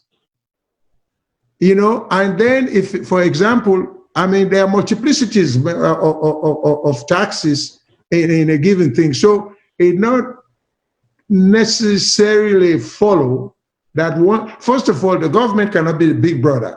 The local council know more about the needs of the people than the central government knows. So, and the government forget a flexibility whereby local council should have the ability within the point of reason for raise certain taxes for cover certain activities or privilege. But they have their own domains. The local governments have their domains. They go by domains, so they minimize contraventions and conflicts or double taxation. How there will be a contravention if we cap on taxes, if as long as it's local, as long as they are not charging what the central government is charging. For example, I'll give you another example. Like you say, like hotels or hotel rental or hotel rooms, or even car rentals. When you rent a hotel in most states or in most cities or in most counties, that the cost of that room there now plus state tax, county tax, and city tax. Everybody to get their own. Everybody get their little penny. Exactly, because then they will, and there is no contribution. The state then get their own bigger fish to fry. But this is all I'm saying. So you can make taxation in supplement to. We'll just get for be a little creative. But there's an issue of tax burden, though. If you have to increase the tax at the central level, at the local level, at the state level, then obviously the percentage have gone up, and you have increased the tax burden on the buyer. Not But these are some of the concerns. Not necessarily the amount. You get the services and amenities where they come with the taxes. Exactly. Because if they get at the tax they right and use in the right way, then the people alive become easier. Because that's what we all enjoy in these places. We ride na good roads. You luxury car, you pay for a little bit more because you want to be fancy. Well, maybe we'll get to that point. We'll get to that because like Nabo, okay, if you go to a restaurant Nabo, you get to pay NRA tax. That is a fact. People are used to that. If you go to a hotel, you pay NRA tax. But do we want to add more tax per day? We go to the local council. Are we there yet? Is our economy that mature to the point where we can increase the tax burden? Mr. Ali, so how are we gonna fix we our have to develop it. We don't, because 60 years of independence, we should be right there. Yeah, when is the right time? We're gonna start doing these things. I mean, this is why we are here in this country. We get all these ideas. We should take them back home and implement. Exactly, that's the point. That's the point there. You know. Well, I mean, Miffy say if you cannot increase the people they're earning, you cannot increase their taxes. The reason why we pay so much taxes here is because we have earnings that are really significantly much higher than in a country where on average people are making around $700 a year. I mean, how do you increase such tax burden on people to the point where they're not able to go even stay in a hotel? Nabo or Namoyamba? Well, I can tell you how we do it. 7 million people, a country of diamond, bauxite, iron ore, gold, coffee, cocoa. I mean, Bob Marley say, in the midst of water, the fool is thirsty. 7 million people, we have to put our mind to work. We cannot justify poverty in Sierra Leone. No. We cannot take it for granted because it makes no sense.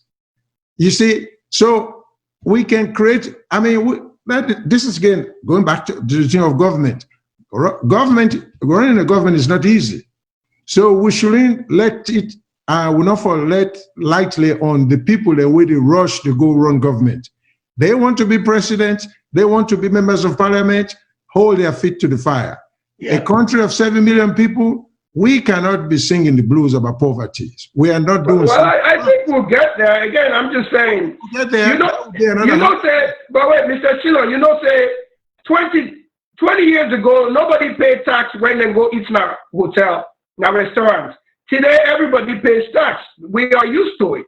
Nobody pays tax when they go to a hotel. Even when I was there, we pay taxes.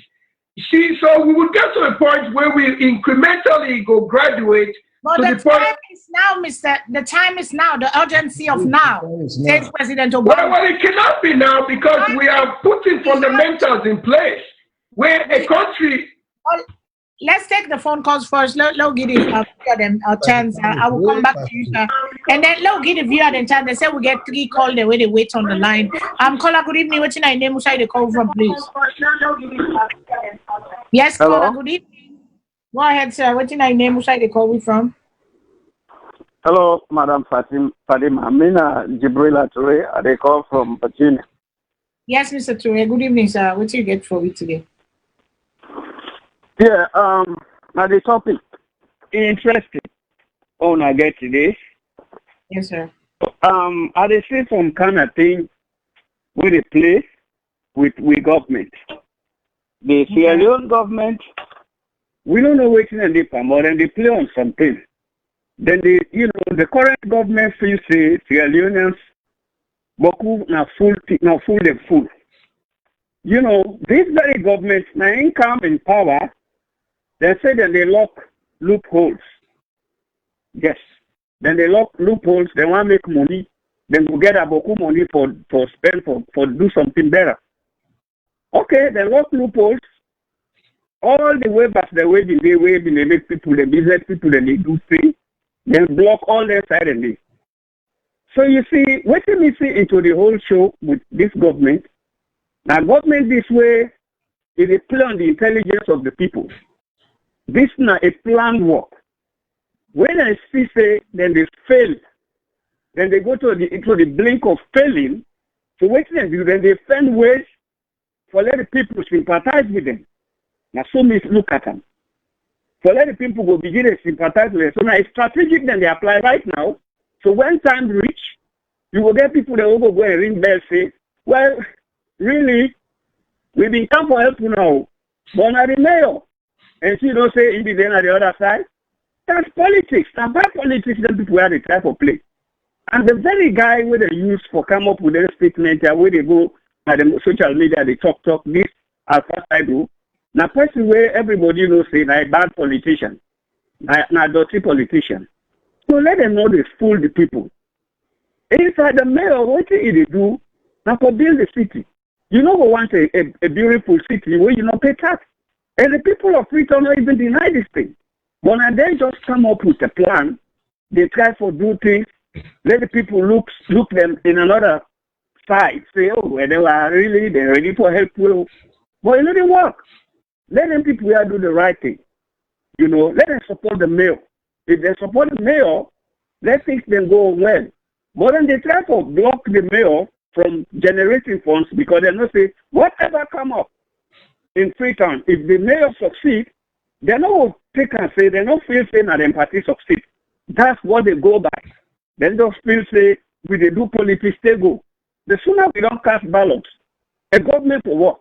And any government of the day, whatever happen, any goodness, now the people will praise. But these people don't know that at all. They're still going with politics. Now make with the system and they fail in so many ways. Let them give chance to the mayor. Let the mayor work for the people. Let me transform Freetown. Where this woman done it, a very genuine thing. All right. Thank you, sir. I'll take the next caller. Then we'll go give a chance, Mr. Ali and Mr. Schiller, to respond. Good evening, caller. What's your name? Who's the call from, please? Oh, Fadima. Now you the answer? Yes. Go ahead, ma. Yeah. Oh, yes. Oh, now Judith the call from Houston. Auntie Judith, how are you, my cousin? How are you, ma? Oh, I do okay, my dear. Good show. Thank you. Go ahead, ma. Oh, good evening. Oh. Yes, ma. Go ahead. You're on live, ma. Go ahead.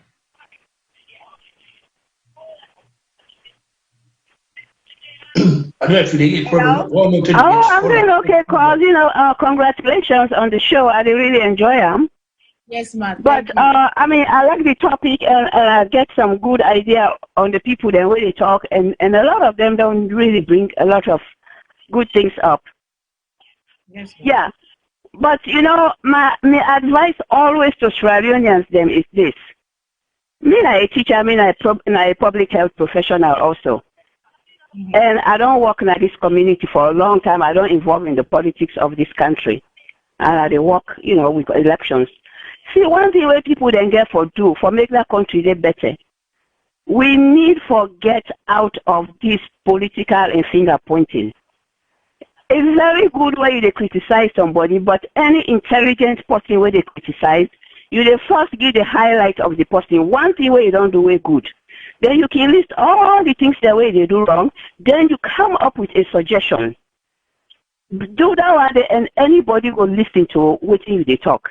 But we don't hear too many negatives then, but nobody know they come up with solutions then.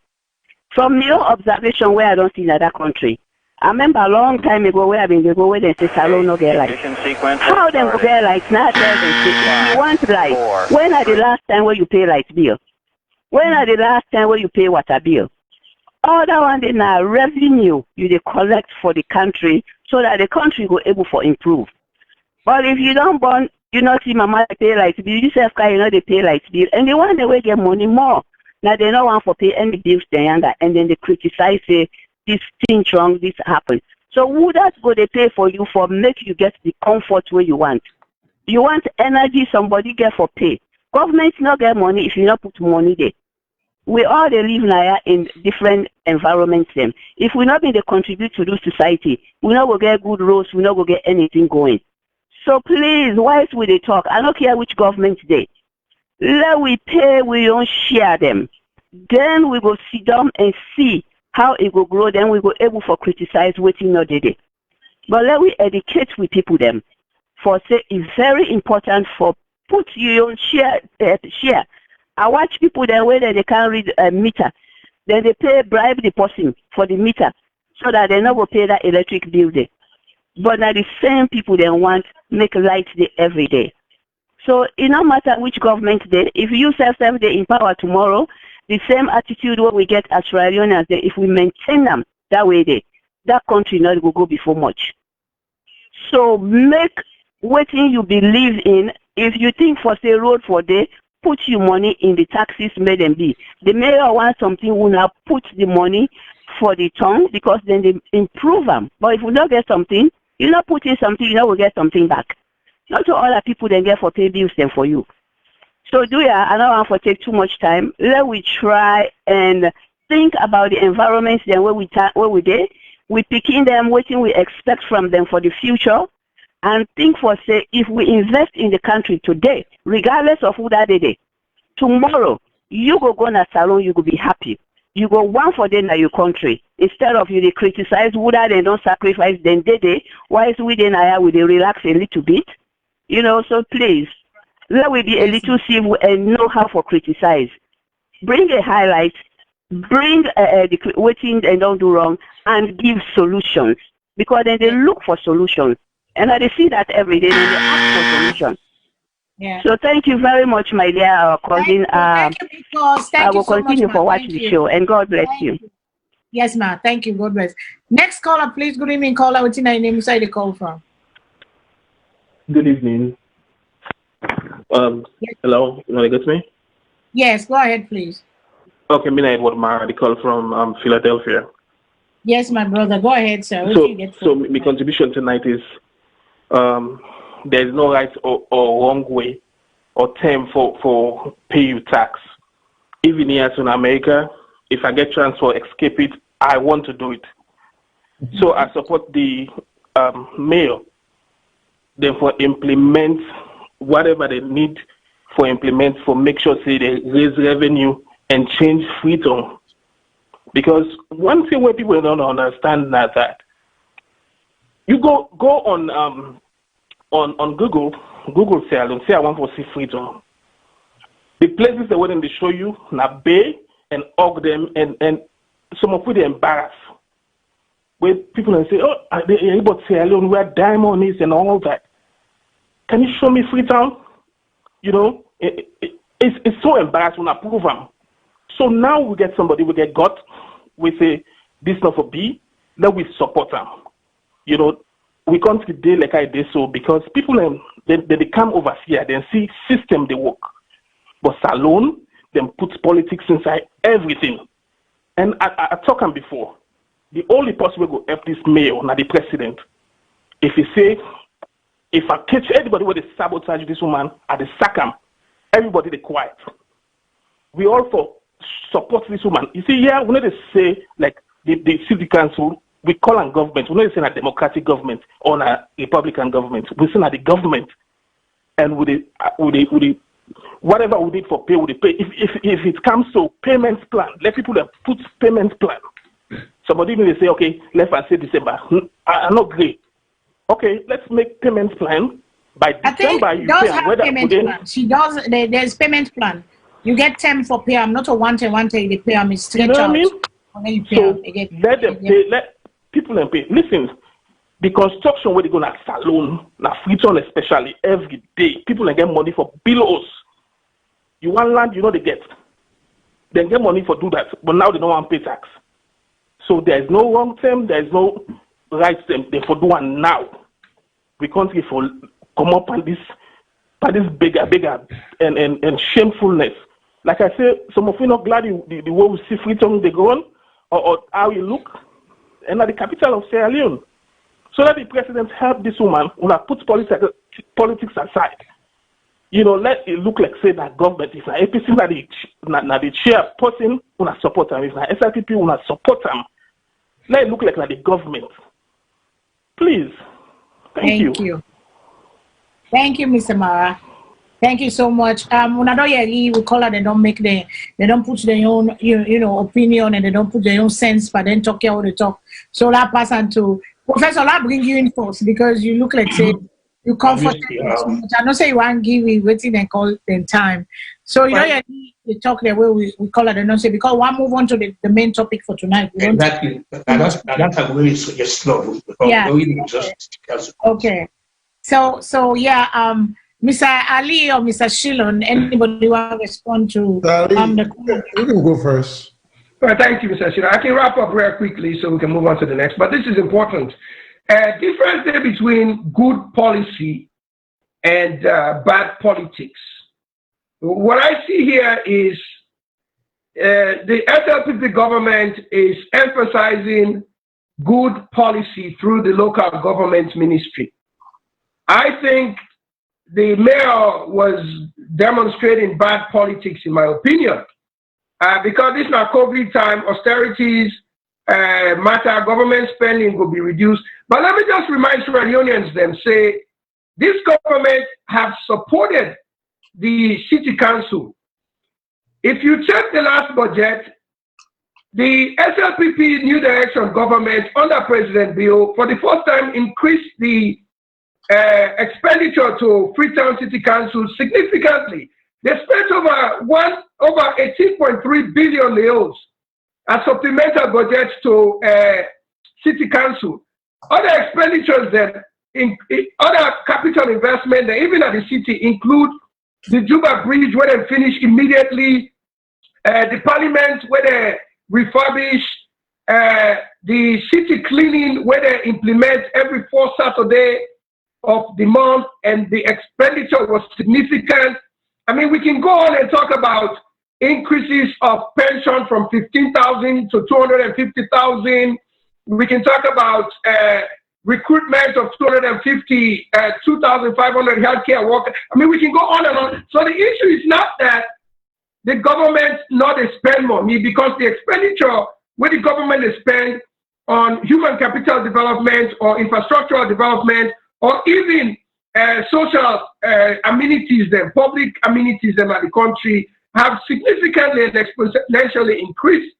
The question here, I've let it viewers they know say, this was an issue of, was it good policy or bad policy? Good politics or bad politics? That was the question. And this is why the government said this is not the right time. Okay, Mr. I can always say, Mr. Ali, you're not a good spokesman. You stand your ground. I love you for that. But, you know, me say the time is now. And when is the right time? The time is now. So let's move to the next topic. Let me move to the next topic for tonight. When I know we main topic, we don't spend so much time on the taxes now. We can talk on the treason case of Mr. Fadima, I wanted the lead on that. Okay, yeah, okay.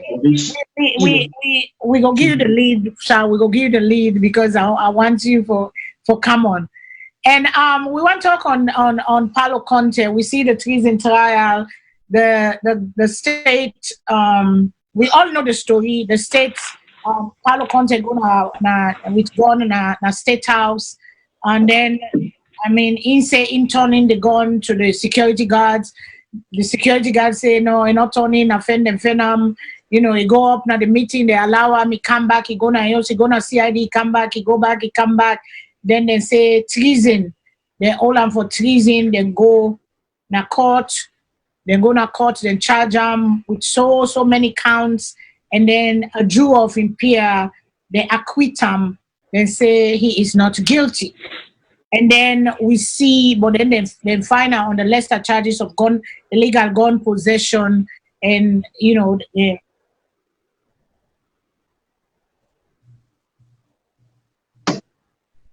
And then, but then we see Chief Justice Priscilla Schwartz was fired. Nobody know why they fired her, because you know I asked the question, why did they fire her? Nobody know what's in the reason. But then there are so many stories out there and so many conspiracy theories there out there where some people say, well, sometimes you know they not do the work where they want time for they do, or sometimes. You know the president disappointed at them because he failed, not get confidence in them. Now make it fire him because they say it pleases the president. Because if you see the new Briwa Attorney Briwa in orders will come out, he say it pleases the president for make him Attorney General. And then you know in the midst of all that, you know Mr. Emmanuel here as one of our guests, he put out a thing praising President Bio, how, you know, for the first time, President Bio don't not put on for the way they call the judiciary system don't work. And I was one of the people that responded to us, say, why do we have to sing praise to one man? Why we not, you know, we're not glad for the judiciary system as a whole we don't work? Because a juror of peers was presented a case, the prosecutor not put a strong case, the defense win the case. So it go through the due process and everything come out. Why we got to say, oh, it's this person that did it or it's this person? No, I say it is the judiciary with a comment, and we hope for say the judiciary go work going forward. This will be the standard of how the judiciary is supposed to work. And so we don't get a new attorney general now, we don't take the oath of office. And, you know, we see parliament, you know, don't swear in, the president swear in, parliament confirm them. And there are many things about this case. And I'm glad I get a lawyer, I get, you know, people that were there among we know what thing they happen. So I will pass the lead to Kutubu, let steer Usa we forgo with this conversation right now. So Professor, go ahead, sir. Thank you. Now, you go get reservations about people praising the president, and at the same time again, we for also not get reservations. The corresponding reason will be this. Like they correctly said, never in the history of Salone, so we know, when they go back from 1968, all of the year treason, Salone treason cases, to contemporary times, this still happened. The reason, they say, there has always been inordinate interference in the part of the people. I can give you a very classic example. The case of Mohammed Soifon and 14 others. The S.I. Kuruma, who was vice president, was present every day in the court. He made make sure he goes see Justice Marcus Cole, when they be the presiding judge, right there. Also, the big brewer before this one, as Attorney General, Shaka still is asking for charge people for treason.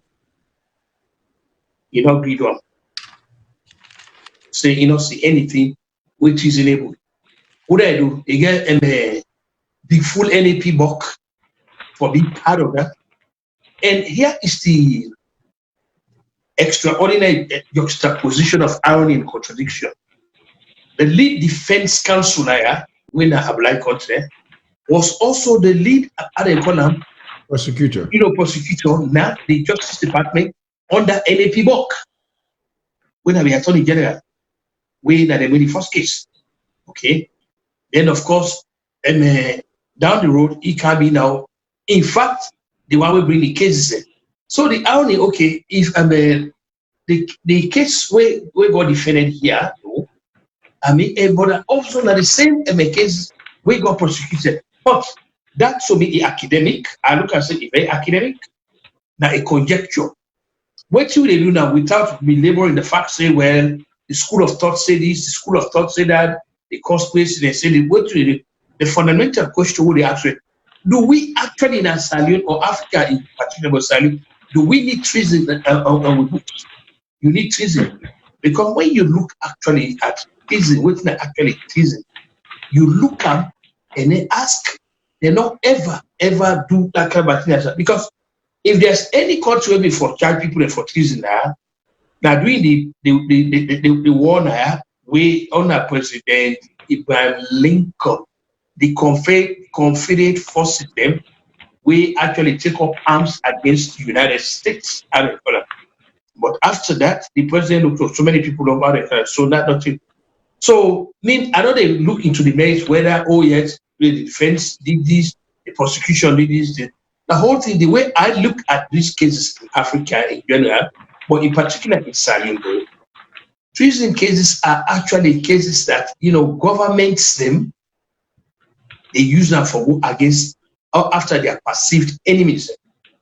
That's the way I know every treason case that we are aware of. They can say are aware of 1968. I mean, like the National should not have been charged for it because David Lansana was one of the three people them way a lot of the people they don't know about Salone political history say David Lansana, P.L. Tucker, and William Lee. These guys were the people in power when they know after the day of nomination. Albert Magai had stepped down from governors. These three guys then are named in the government country. Now, on March 21st, 1967, David Lansana went and made a speech declaring martial law, say, because of the state of things, they want to hold things together. What did happen? That's turned to a treason just because of that. Oh, when the man came, he go over to no, he was one of the triumvirates. He was one of them. A lot of people never knew of this. Say Albert Magai has stepped down as prime minister immediately after nomination. So he had three guys who really run the government. William Lee, the commissioner of police, Peter Tucker as head of the civil service, and then the army commander as a head. Before that, the prime minister did not already sign memorandum to give them. So in case of anything will take place that way untoward the country, we will threaten the national security. You guys, that will be the only reason. Last man never had any reason for go take over for overthrow government. So this is about when they came back, they sent somebody for go bring her from Liberia. Then when they kind of one judge them was not on the case, there was no Jew up there, they convict her. So these are so your contribution to this debate is I'm not going to get to the merits of the case anymore. What to really we parliament, we citizens we for talk to parliamentarians and not take a look again at this treason. See where they are with books so not take a look. And if I say wait till they will wait for constitute treason over. To your country, we hinge on the security of the nation to an enemy force and betray your country is treason. That's in the books in Sierra Leone. That's in the books in most countries. So that's treason. If you attempt for kill or you succeed at killing the president, it is treason. Whether you be intent to overthrow the government is irrelevant to the fact that your act of killing the president rises to that level of threatening the security and the safety of the people and the state. That's treason. Of course, overthrowing government is obviously treason. As Mr. Kutubu rightfully said, the Confederacy's action against the Union was treasonous. But all of that for me, I have no issues with those being laws in we books. For me, they're fine.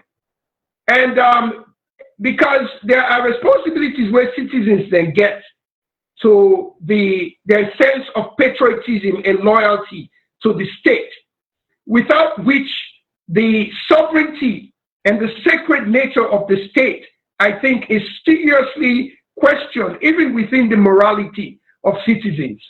So all of those, when people then think of why it dey inside Constitution and treason being such a sacred act where it carries the death penalty, it makes sense.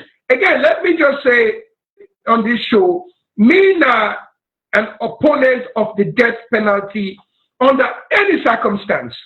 If somebody came at this house today, he killed me, Pekin, I would publicly stand up and say, I do not believe the state should have the rights to take that individual's life. So notwithstanding, contrary to those who thought maybe they go for blood, no. The fact is, I still maintain that the government had a good case and the government pursued the case. And the same arguments I made from the beginning, there very well might have been some yuki what happened with the jury. And this is where the facts are being, it's leading right now with the ACC, the new Attorney General looking at those things. I mean, so again, let me just pause there, but that's my position. Mr. Aliu, then do you think that you said the prosecutor had a good case and the police came and then they gather evidence, then they take it to the grand jury, the prosecutors, we call them grand jury here. And the prosecutor, when at the Attorney General, when at the Chief Justice of the state, when at the Minister of Justice, I mean, now in they look the case and say we for go forward, we for make against, the state against certain person. But then the case go to the jurors and the juror, do you respect the verdict of the jurors? Do you? Because not you, I'm not saying you, But I yeri audio them in certain groups them where they put my name inside, they what they inside. I yeri audio them where some people and they call the president for blood and they call for blood. You know, not you, because I didn't hear you say that. But there were people that were saying the juror don't work. Why President Bio no for what they call why then they free this man for die. You know, there are people that have said these things. And do you personally respect the juror, say the system work inside Sierra Leone for once? The system work. Ms. Fadima, again, there is no point in my existence if I do not live in a nation where there isn't a system that works. Absolutely respect the system. Absolutely respect the decision of the juror or the jury. My question is, was there some level of jury tampering? I am not in position to answer that. I do have some inside information on what is speculatively may have happened. But yes, everybody in any society must respect the system, especially if the system is fair. Now, where the system is not fair, I have no respect for the system in America where there is systematic deprivation against specific group of people there. I have no respect for the system in America, but in the system as it works in Sierra Leone, which reflected very in a very open and discreet way where the separation of powers actually worked. The executive did not interfere with the judiciary, and the legislature did not interfere with the executive. So, of course, I respect that. Thank you. Mr. Shillon, sir, we're going into the courtroom now. Now, you're not the lawyer, now you're not the legal person here. You listen to the case, you're familiar with the case, you know what happened with the case. Well, yeah. And the prosecution feels say them again airtight case. Here is my take. Go ahead, sir. Here is my take on the treason trial of Palo Conte. First of all, every country, Mr. Ali is right, there is variation in the definition of treason depending on the country. But there is a universal definition also from which Sierra Leone get their own definition. And it goes way back, as far back as as far back as 1350 in England, where the history also come about, because let me just inject what in Mr. Kuroma say. That is, he asked the question, do we need the offense of treason? Now we lost in Sierra Leone. I personally don't think so.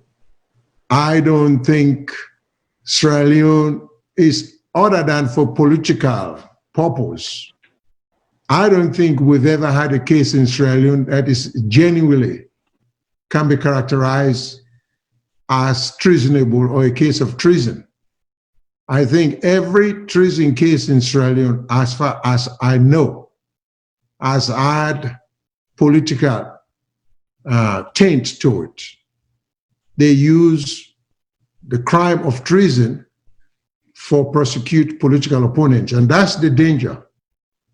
That's why I don't think we need that law there, because it makes it easy for a government in power for go after opponents them and suppress their right to free speech, suppress and mischaracterize their action and say it's treasonous. Now, here is my take on the Palo Conte case. And with all due respect, I think I disagree with Mr. Ali to some point. The facts, as I saw the facts from the beginning, there was absolutely no case, let alone substantial case of treason. They had a slam dunk on Palo Conte for weapons violation. He had no defense. The government had a tight case on him because he took the gun to go at the building. Now, a building where they say taking of weapons there was prohibited. The only thing he had was what we call in law mitigating factors. Why you take the gun go there, but the law was already committed. Now, to stretch it beyond that point, to say he was trying to commit treason. Now, treason has to entail some overt act as well as intent to overthrow a government. Now, you look at the totality of the circumstance. Why will a man take a light weapon individually, go in the midst of where the president had bodyguards and everything? I mean, it defies common sense that he was going there to overthrow the government. Well, let's look at it in a light most favorable to the government, that he had bad intent. He had gone there to assassinate the president if he had succeeded. If he had succeeded, which would have been highly unlikely, even if he had gone in there, because it's not like the president is just sitting there by himself without bodyguards. And this might not go there with machine guns. You talk about just a light weapon, okay? And he's someone who has served in the army. He has some concept of the power of whatever that weapon they had, almost damage it could have done. You could have even shot the president and don't kill him. But even if the worst case scenario, that's what he had in mind. And if he had succeeded, it would have been murder. It would have been an assassination. The SAPP government will have still functioned. That's why you have two elected officials. You have a vice president who will have automatically gone into power. The SAPP government will have still intact. So I think the government stretched too far in bringing that treason thing there. So you can't forget the defense attorneys them credit, but it wasn't like they did an extraordinary job. The case wasn't there by the jury for the government for bringing that charge there. Now, here is where I think the government also went wrong. For whatever reason, the process was allowed to go forward.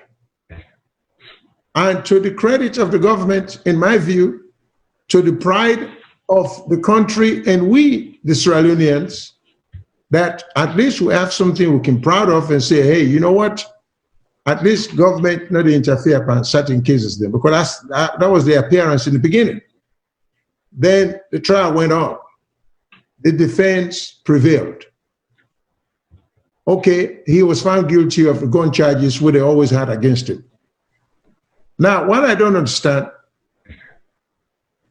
what was this uproar all about? They say, why would the Attorney General be fired effective immediately? Whoever told people who know anything about trial that the government always has to win? First of all, the government did not lose. They won part of the case where they're accused of. They just lost the treason charge part. So, and whoever said to be successful, the government has to win. The reality is the government never loses. The government gets a dual role when they prosecute someone, is to make sure that that person is held accountable for whatever he is accused to have done wrong. Now then duty that one day. But the government always wins. If the defendant is found not guilty, the process worked. If the defendant is found guilty, the process worked. So how do people see this failure to the point of immediately firing an attorney general? Now, because first of all, it's wrong. Because and there is a danger to that. I mean, down the line at the look. Because even Mr. Brewer, who is there now, if a situation like that were to arise, he automatically gets an unbelievable burden of making sure, by hooks or crooks, that the defendant, if he is charged with treason, is not found guilty. So what is Mr. Brewer going to do? Is he going to sit back and let the process run its course? I don't think so. He's going to embark on activities that will ensure a conviction, regardless of whether the evidence is there or not. Isn't that a dangerous thing to do? And we should go beyond the party that we would support. This is the thing. If we look at the country and the national scale, forget this APC nonsense and SAPP nonsense. That's the way I see it. Because to begin with, I don't want to get into the politics of it, because I think neither one of these parties are capable running the country efficiently. You know, my days of political activism are over. But be that as it may, let's just be a little serious here. So to fire the Attorney General disappointed me because I'm saying, oh, wow, the pride I took in the system, that the government was independent and kept off the case. So they too, they were disappointed. They really were hoping there's something that the Attorney General should have done underhandedly that she didn't do, and therefore she deserves to be fired and replaced. And then Mr. Fisher, the prosecutor, is an overzealous prosecutor. He didn't have the case. But I commend that because the country needs a prosecutor like Fisher, because he pursued the case with all the might, intellectual might he possibly could muster. That's impressive. So I don't need a prosecutor like that. That doesn't mean I agree with him. I think he was wrong to start with. He just didn't have a case. So now, then, Mr. Shillong, sir, so then I get a question quick. Yeah. So going into the mind, going into the mind of the Attorney General and the people that we can present because the investigation goes on, then bring the case to them. Then they sit down as waiting in court. And looking from outside and all the evidence they now they don't show, say, na enemy get, how can they go ahead with this case when they know, say, the case did not have as much, because, you know, it was this one against this one. There was no camera to show, say, waiting down they talk or waiting down they talk, now waiting. You know how you people do it when you go, therefore go to the grand juror, where the grand juror go look at the case, say, we are not going to go forward with this case. So as Attorney General or as a person that is in that position, do you think they should have the courage for walk away, say, you know what, we cannot do this, sir. And if you get for cost me my job, I can retire or resign, but I cannot go on with this case. Do they have, you know, that's courage for say, you know what, I cannot do this case because of XYZ reason. And but yet they get in pressure. Let me say, I'm not saying it happened. It can happen. That they get in pressure from the investigators and the government or whatever. So you get for doing, so this is how you do it. You must do it like this. And don't they have, you know, I think sometimes if we know it's not right, shouldn't we have the courage to stand up and say no against all odds and say no, or, you know, I can come back, I can go get a job there or whatever, but I cannot be part of this foolishness. Yeah, I think we should. Now, because Mr. Fisher, who was the lead prosecutor, was, you see, the Attorney General not to try the case. Now, Mr. Fisher now be the lead prosecutor, who works under the auspices of the Attorney General, going at the boss lady. But that's what attorneys general do. You assign cases to certain people by your department based upon the talent. Obviously, Fisher was the best. Some trial talent. That's why they entrust the case to him. I think Fisher in judgment was wrong. It was a poor judgment. The case was a weak case of treason. And I also will have the word ridiculous, because we cannot trivialize. Treason is not a traffic case. We can't be handing out treason charges on people as we will do with speeding, drunk driving. I mean, this is serious. Treason is as high as a crime on the law books go. So when we want to charge somebody with treason, let's make sure there is significant evidence of treason, not even a slim case of it. But this now happened here.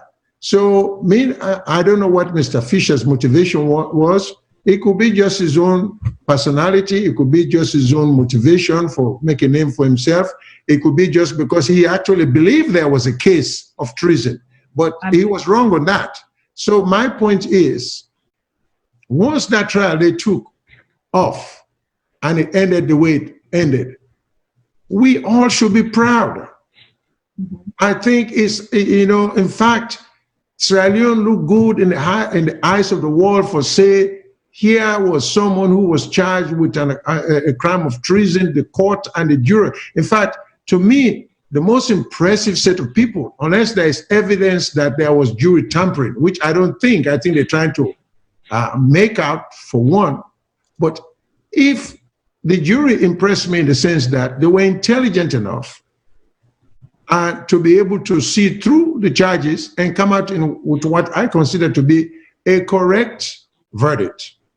Okay? And this politics should have nothing, because you see the danger about this politics. If the laws are the way they are, and if we set the standard so low, SFPP is not going to be in power forever. APC is going to come, they're going to do their thing, and the APC, they have the worst record of this treason rubbish. I mean, it's time to let it go. We don't need treason on our books.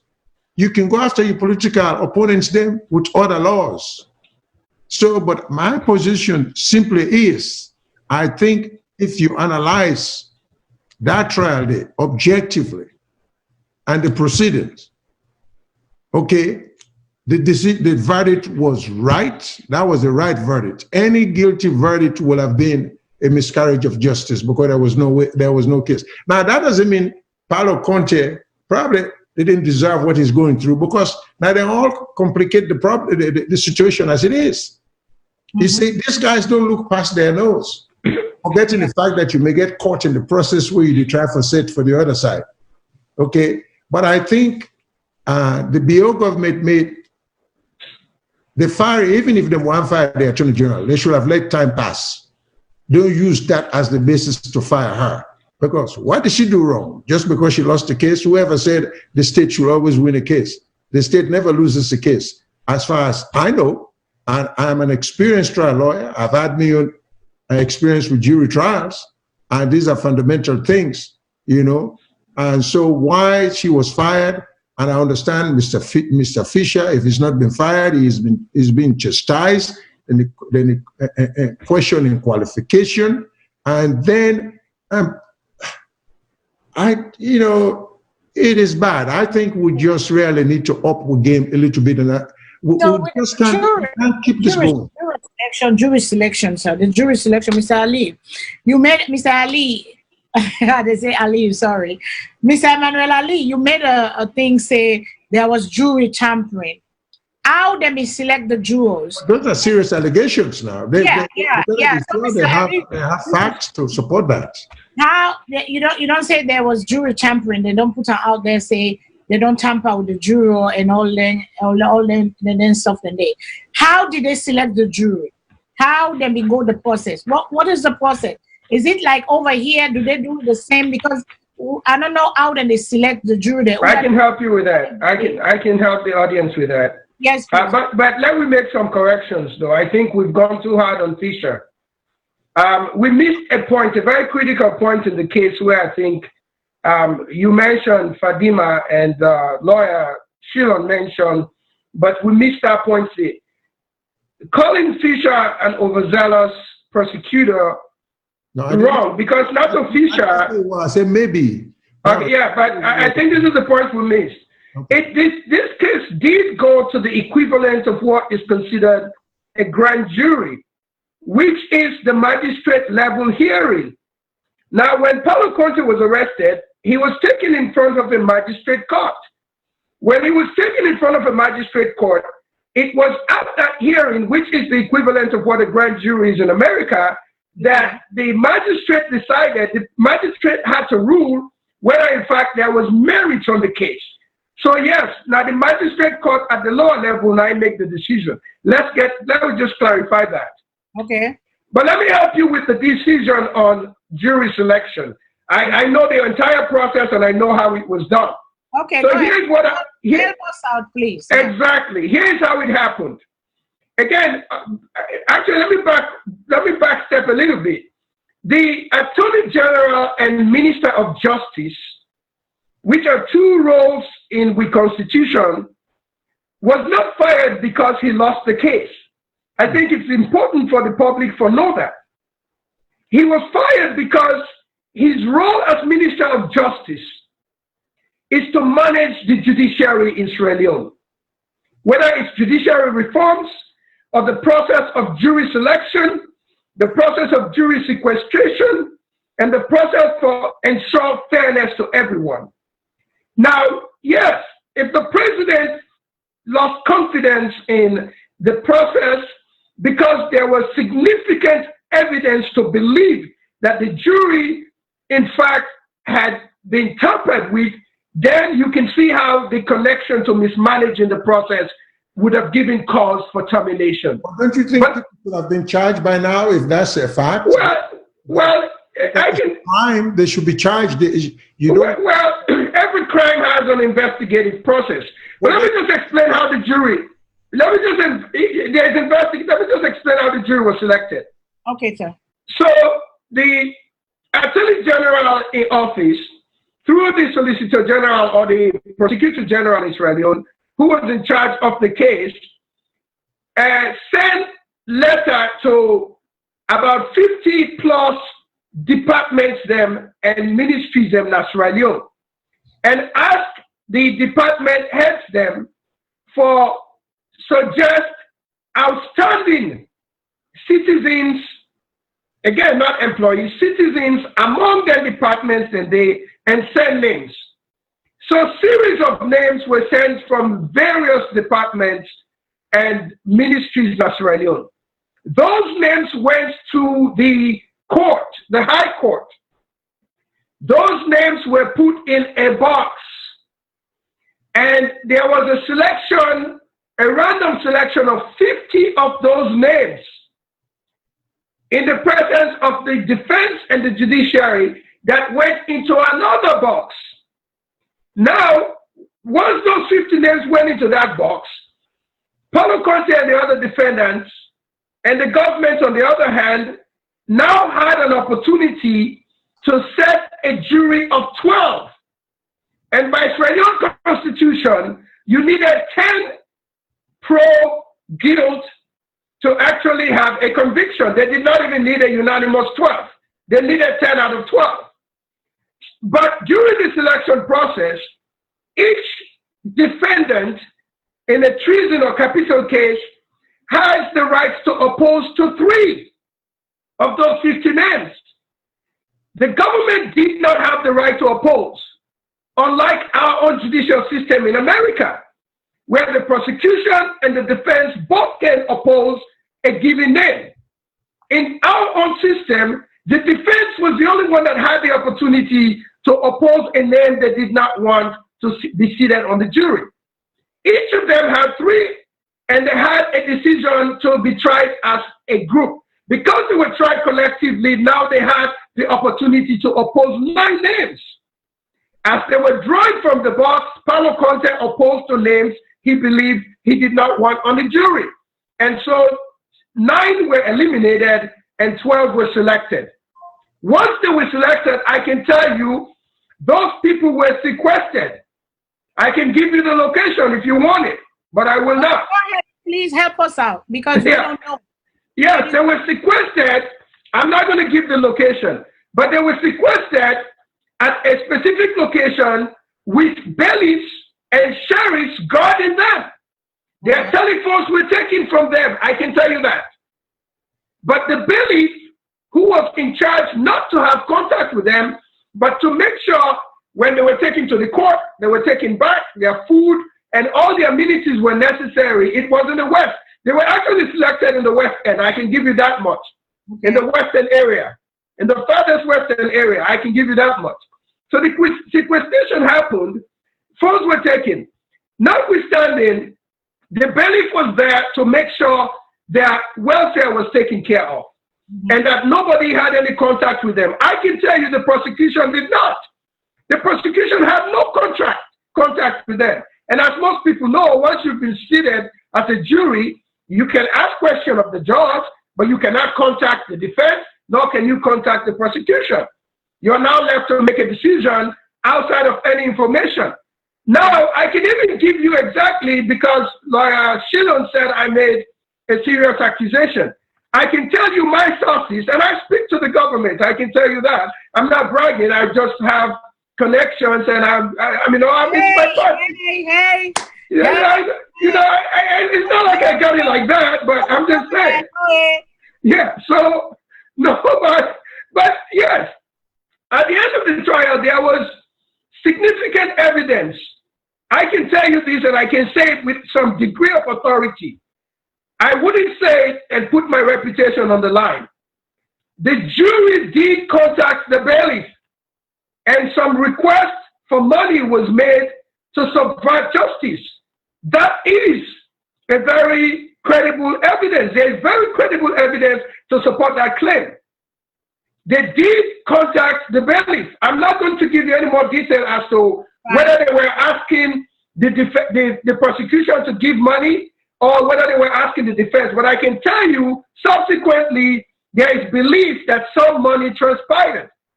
And hence, the possibility of a mistrial could have even happened if the information had been received before the verdict was read. I can also tell you with authority that the bailiff did go to the government and state that this had happened. This is why he was arrested, taken to Pademba Road or CID for investigation, subsequently released.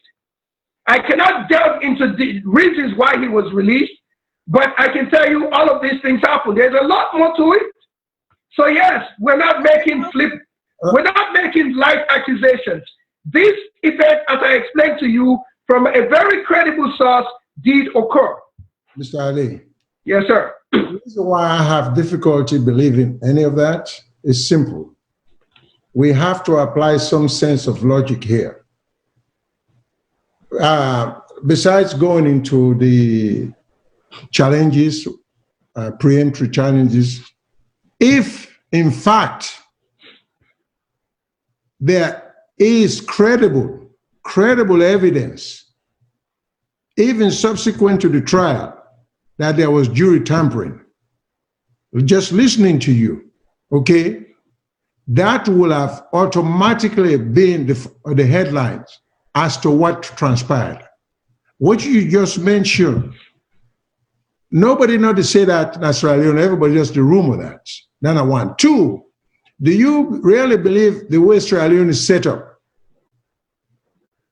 A bailiff who actually had been spoken to, who was involved in some underhandedness, will be held in Pademba Road and released at this time? And don't you think the government owes it to itself and the people of Sierra Leone that if the Attorney General was fired or if there's evidence of jury tampering, to come out with those facts? Why keep it secret? So why should intelligent people like us just believe that there is evidence that the government has not even felt the need to tell the country? Because they owe it to the country. It's good for the country. If there is jury tampering, it's terrible. But this should not be a matter of rumor. The government should be forthright with the information. So, and then to say the Attorney General wasn't fired because of the outcome of the trial, well, if that's what you say, but it will look oddly coincidental that the government loses the case and she's fired. I mean, you get fired forthwith, immediately, for cause. Which cause have they told the country for which she was fired? Nothing. Is that how you run a government? You could also, because the Attorney General serves at your pleasure, so you can just fire her and be quiet as to the reason why she was fired. Do we call that good governance? If that's the kind of government we want, so be it. But I keep saying, SFPP is not going to be there forever. Well, that's not the correct characterization, though. That is what is good for the goose is good for the gander. But Mr. Sheila, that's not the correct characterization. Again, you say she's the Minister of Justice as well. And I think I did state that the management of the case is the issue. She's playing two roles, as head of the judiciary and as head of the government. It's not the people that we. But here's the other thing where you raise, say, if in fact everything I explained is what may have transpired. Yeah. Why is it that the government has not publicly stated all of this? Yeah. And once again, well, let me put it this way, because I have to be careful. Even in a judicial system, there is always reasonable assessment of pros and cons in making decisions. The government's decision to pursue a case may very well hinge not just on the merit of the case, or even the... No, hold on, let me finish. Let me finish. Hold on. Okay. There are lots of considerations that goes into decisions by prosecutors who pursue a case. You know that. Yeah. Sometimes there are political reasons, even in the most... Well, no, hold on, Mr. Sheelan. Even in the most developed civilizations, hold on a second. Well, again, there are social reasons. So in a case where there is already mounting tension, in a case where there are already perceived constructs, and a situation where perhaps a situation was not well managed, and it results in some level of combustion, I can exactly see how the government chooses a management of the process rather than an explosion of what may have gone wrong. Again, I'm not going to say, I know the facts to some extent as to what may have transpired, but I think it's unfair to just characterize the process as, well, if this is the case, the government should have done. No, there are a lot of gray areas. Sometimes it's not just black and white. I'm pretty sure the public understands exactly what I'm saying here. There is a duty. Do you know there is a duty on the part of the government to do certain things certain ways. Political consideration should never be part of the consideration in going to trial. I see no evidence of any mismanagement by the government of that case. Mr. Fisher. Well, Mr. Sheelan, that is not true. The fact that Fodes on call was not tried, the fact that Fodes on call was called back into governance, the fact that Fodes on call was given literally an amnesty and asked to join the Kabak government was purely for a man who had committed perhaps the most egregious degree in aggregate level in Sierra Leone. For him not to have been tried, the decision was purely political. There could not be any better example of a man who was granted literal amnesty, who had completely killed thousands and thousands of people. So yes, every time a government chooses to make a decision, there are a series of considerations. Political is one of them. I would disagree with you. Well, listen, the only thing is, I see no evidence with respect to the Palo Conte case, no degree of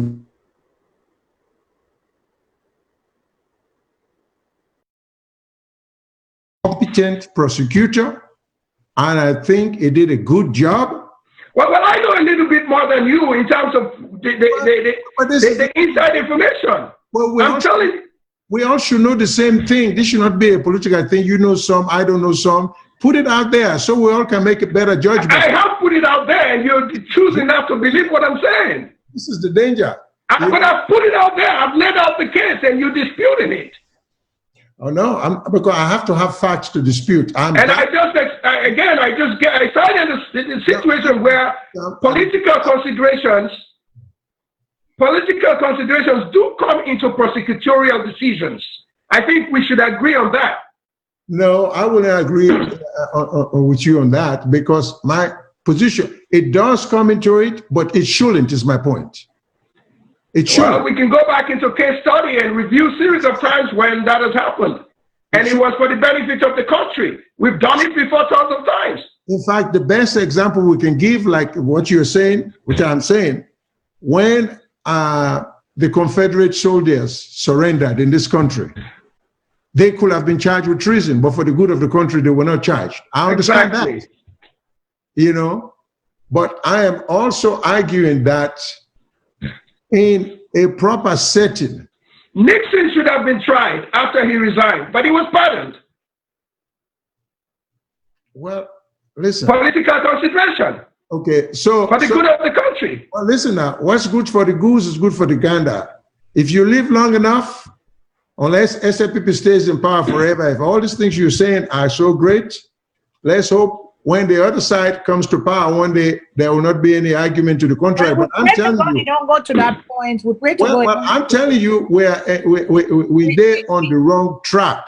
Yeah, we're trying because Mr. Aliyu made, and then we get some phone calls. Mr. Aliyu made on the wrong track. The way they selected the jurors. Okay, let me talk about the jury selection. May I address something about jury selection? Yeah, that jury selection because they get them challenges, they then call them preemptive challenges. Yes, These are some of the criticism of the system.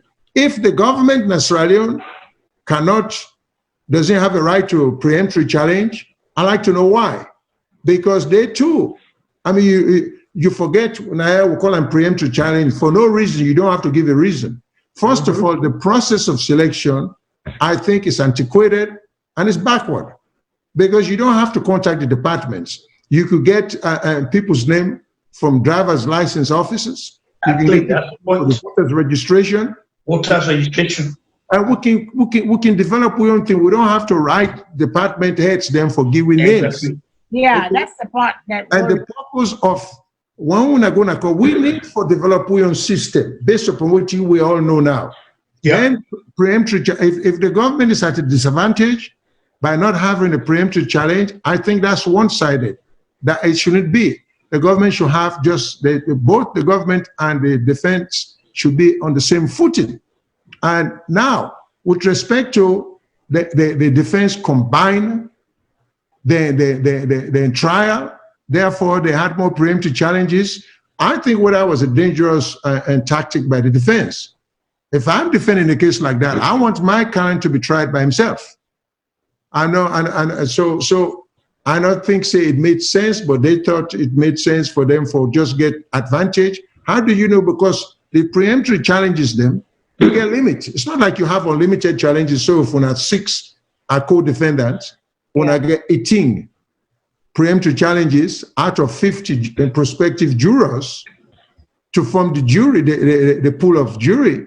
So how do you know those 18 people beyond which you cannot challenge anything are going to be good jurors? Yeah. Well, let's just give you one interesting fact that you may like. And again, it should interest you to know where Mr. Salone say we separate politics from the judicial system. Even Paulo Conte used this to his advantage. I can tell you, Paulo used the last names of jurors to determine whether he thought they would be favorable to him. I can tell you that. Because when they call a certain name, if he felt like it was another name, he liked that name. Because he was a minister, he know the people in the department, he know. No, not down there to talk. No, you don't know them people than they. But not down there to talk. Mr. Ali, he only has 3, and that's it. He only has 3 challenges, and that's it. So he challenged on the basis of names. So they the political component there. This is 50 people now. So let's say 3 people in Kanwan and Conte, Bangura, Kamara. Okay, beyond that, there are more jurors coming in. So what is he going to do?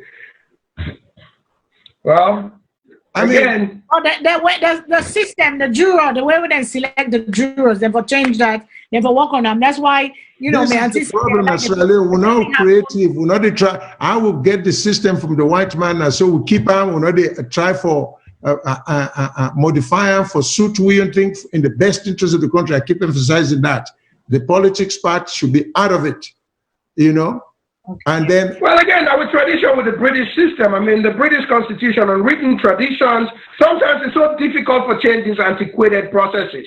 Well, don't forget, America is a direct descendant from Britain. But they have a written constitution. Far more than Sierra Leone. Okay, so if they modify their own system and their own tradition, and they not only giving now them forefathers come out, we can do likewise or better.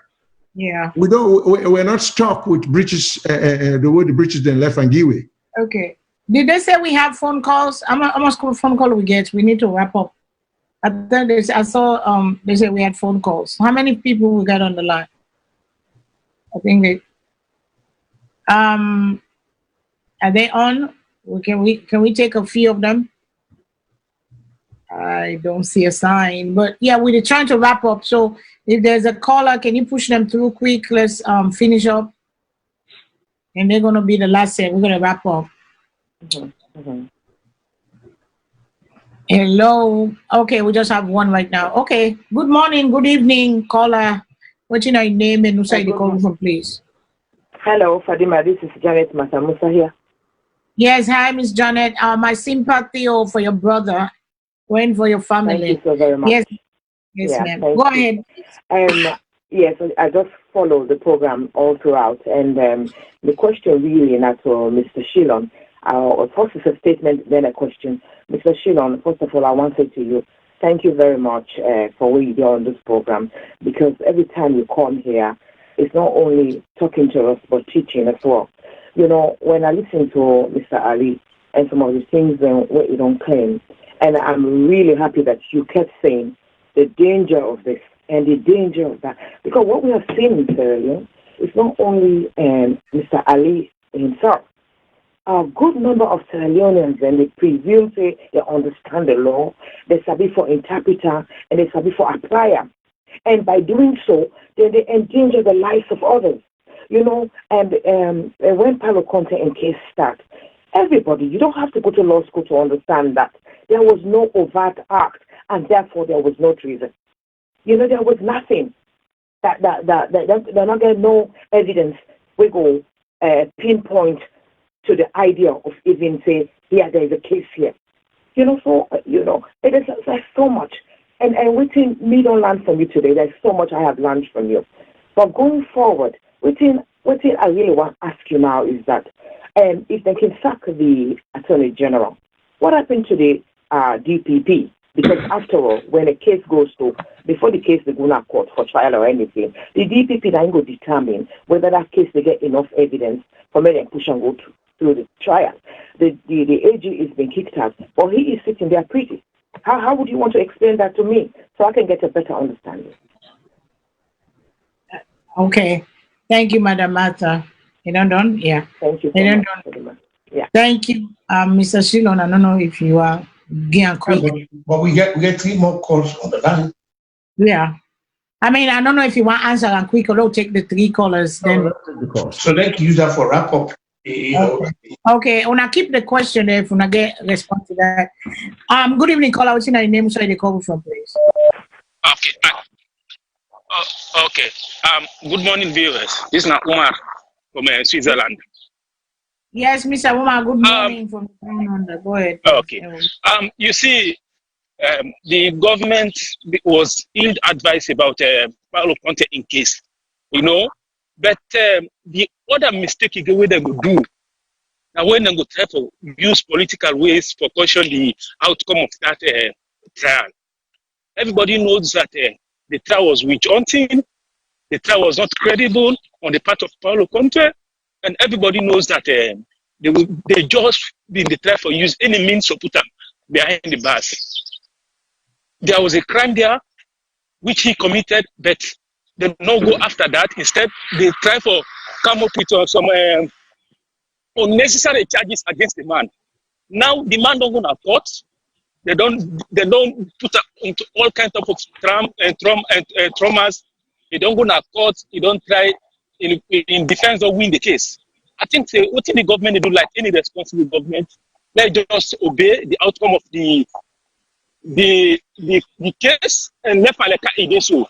But for say for go and the jury then this, the jury then that.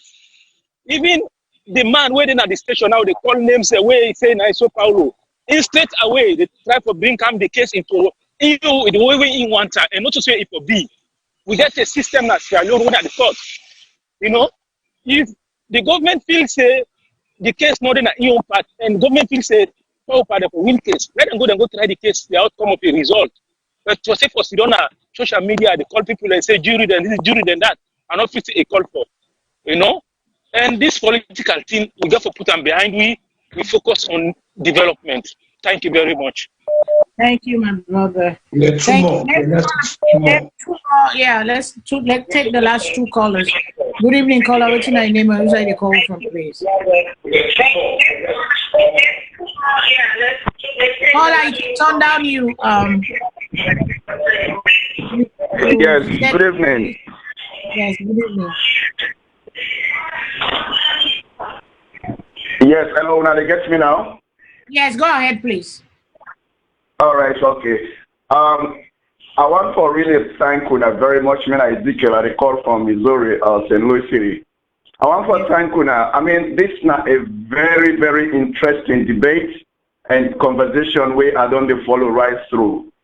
And whichever way it go, I want to really say this, that this is not a moment in the history of Sierra Leone where we all need for embrace and appreciate. Because from the history and analysis where we all don't give, particularly like Kutubu and Mr. Ali and the look at the mineral among them, it clearly shows that Sierra Leone is on the foot of rebranding itself. And you know, for embrace a new phenomenon, when it comes, for example, let's take the justice system, for come into a rebranding, for introduce something really new, where you know ever done the be, because we all don't talk. In those days, when you talk about treason, the end product is death. There's no map, there's nothing we can change that one day. But from our conversations, from the agreement and disagreement, they clearly don't show, say, at least this time, we saw that there was not that kind of overt interference from the executive branch for influence the judiciary. This don't turn out clearly, no matter which way this thing go, this is not a clear thing where we all need to appreciate. If we want to see Salone go before, we get to get certain landmarks where we get to hold on to and say, yes, no matter all the situation, but we don't come this far. This is not a plus. To me, this is a plus. Okay, whichever the law people then go able to look at, like where Mr. Ali they say there may have been some interference. Okay, if also this government they try to look into that one day and come out with the real facts, I don't see anything wrong with that as long as the executive still remain neutral and allow the law process, the due process to occur. Because don't forget, this battle against corruption, as I've always on the insist, it is not about money. It don't destroy the fabric of society in Salone for far too long. So to initiate any new change, I not get surprised that it will be met with stiff resistance at all corners, because we get a lot of beneficiaries, including ourselves, from these corrupt practices that Salone from independence. So with the resistance, I don't mind about it. But what I really care about, now those little marks what they make. This is not a moment at Salone, whether you for or against, when you go really appreciate for seeing an executive stay completely neutral, or even if not completely neutral, but show semblance of neutrality, but allow a free hand on the judiciary for move on and sit down and watch. This whatever happen at Salone, this is a moment we will embrace. So to me, I really crave on the indulgence of we Sierra Leoneans. No matter which side we belong, like somebody say, let we not allow politics for blindly so much that we cannot be the solution to our own problems. Or we go lost insight into those things and where we are good for we. Let we not be blinded by ignorance. This is a moment where every Sierra Leonean has to embrace. As I say this again. Thank you. Yeah, we know that's Kutubu. Last one. Yeah. Hello, caller. Good evening. What's your name and who's the call from? Thank you. Yeah, we know that's the last one. Yeah. Hello, caller. Good evening. What's your name and who's the call from? The echo. The echo, because the person getting in radio, TV, wherever they listen. Yes, caller. Good evening. Go ahead, please. What's your name and the last caller for tonight and who's the call from, please? Okay, Fadima. Yes, ma'am. Go ahead, please. Who is this? Okay. My name Khadija Kamara. I call from Philadelphia. Yes, Miss Khadija. Go ahead, please. What are you? Okay. Thank you very much, Fadima. Women's empowerment. I'm so happy for this. And Mr. Kutubu, Mr. Aliu, Mr. Shiloh, you're all great. But one thing, I just want to say, I listen to Una all the time. And Mr. Aliu, please, what you do to us as viewers, You just say you know this, you talk to this, you are aware of this.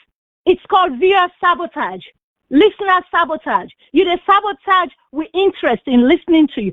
And I don't want to say you're a braggart because I know you're bright and everything, but don't do that. And Mr. Shiloh, I'm so impressed by what you're bringing to the table because, you know, you don't need any lawyer for no say this was no treason case. I come out from the north, and we not be like the Momo and Akute or Ekute or whatever they call out, and we not be ever support her because some of we people there, they were victims of that group. But right now, I feel say what the SLPP didn't do, that they fight about where they don't fight years and years ago. The Mina and Kaka and whatever, not for can affect Paulo. Enough for can affect Paulo. Please, more we build Salone up. We all happy for these Sierra Leoneans. More we build we country up. Please, Fadima, that's all I have to say. And I love you, girl. You make us all proud. Thank you.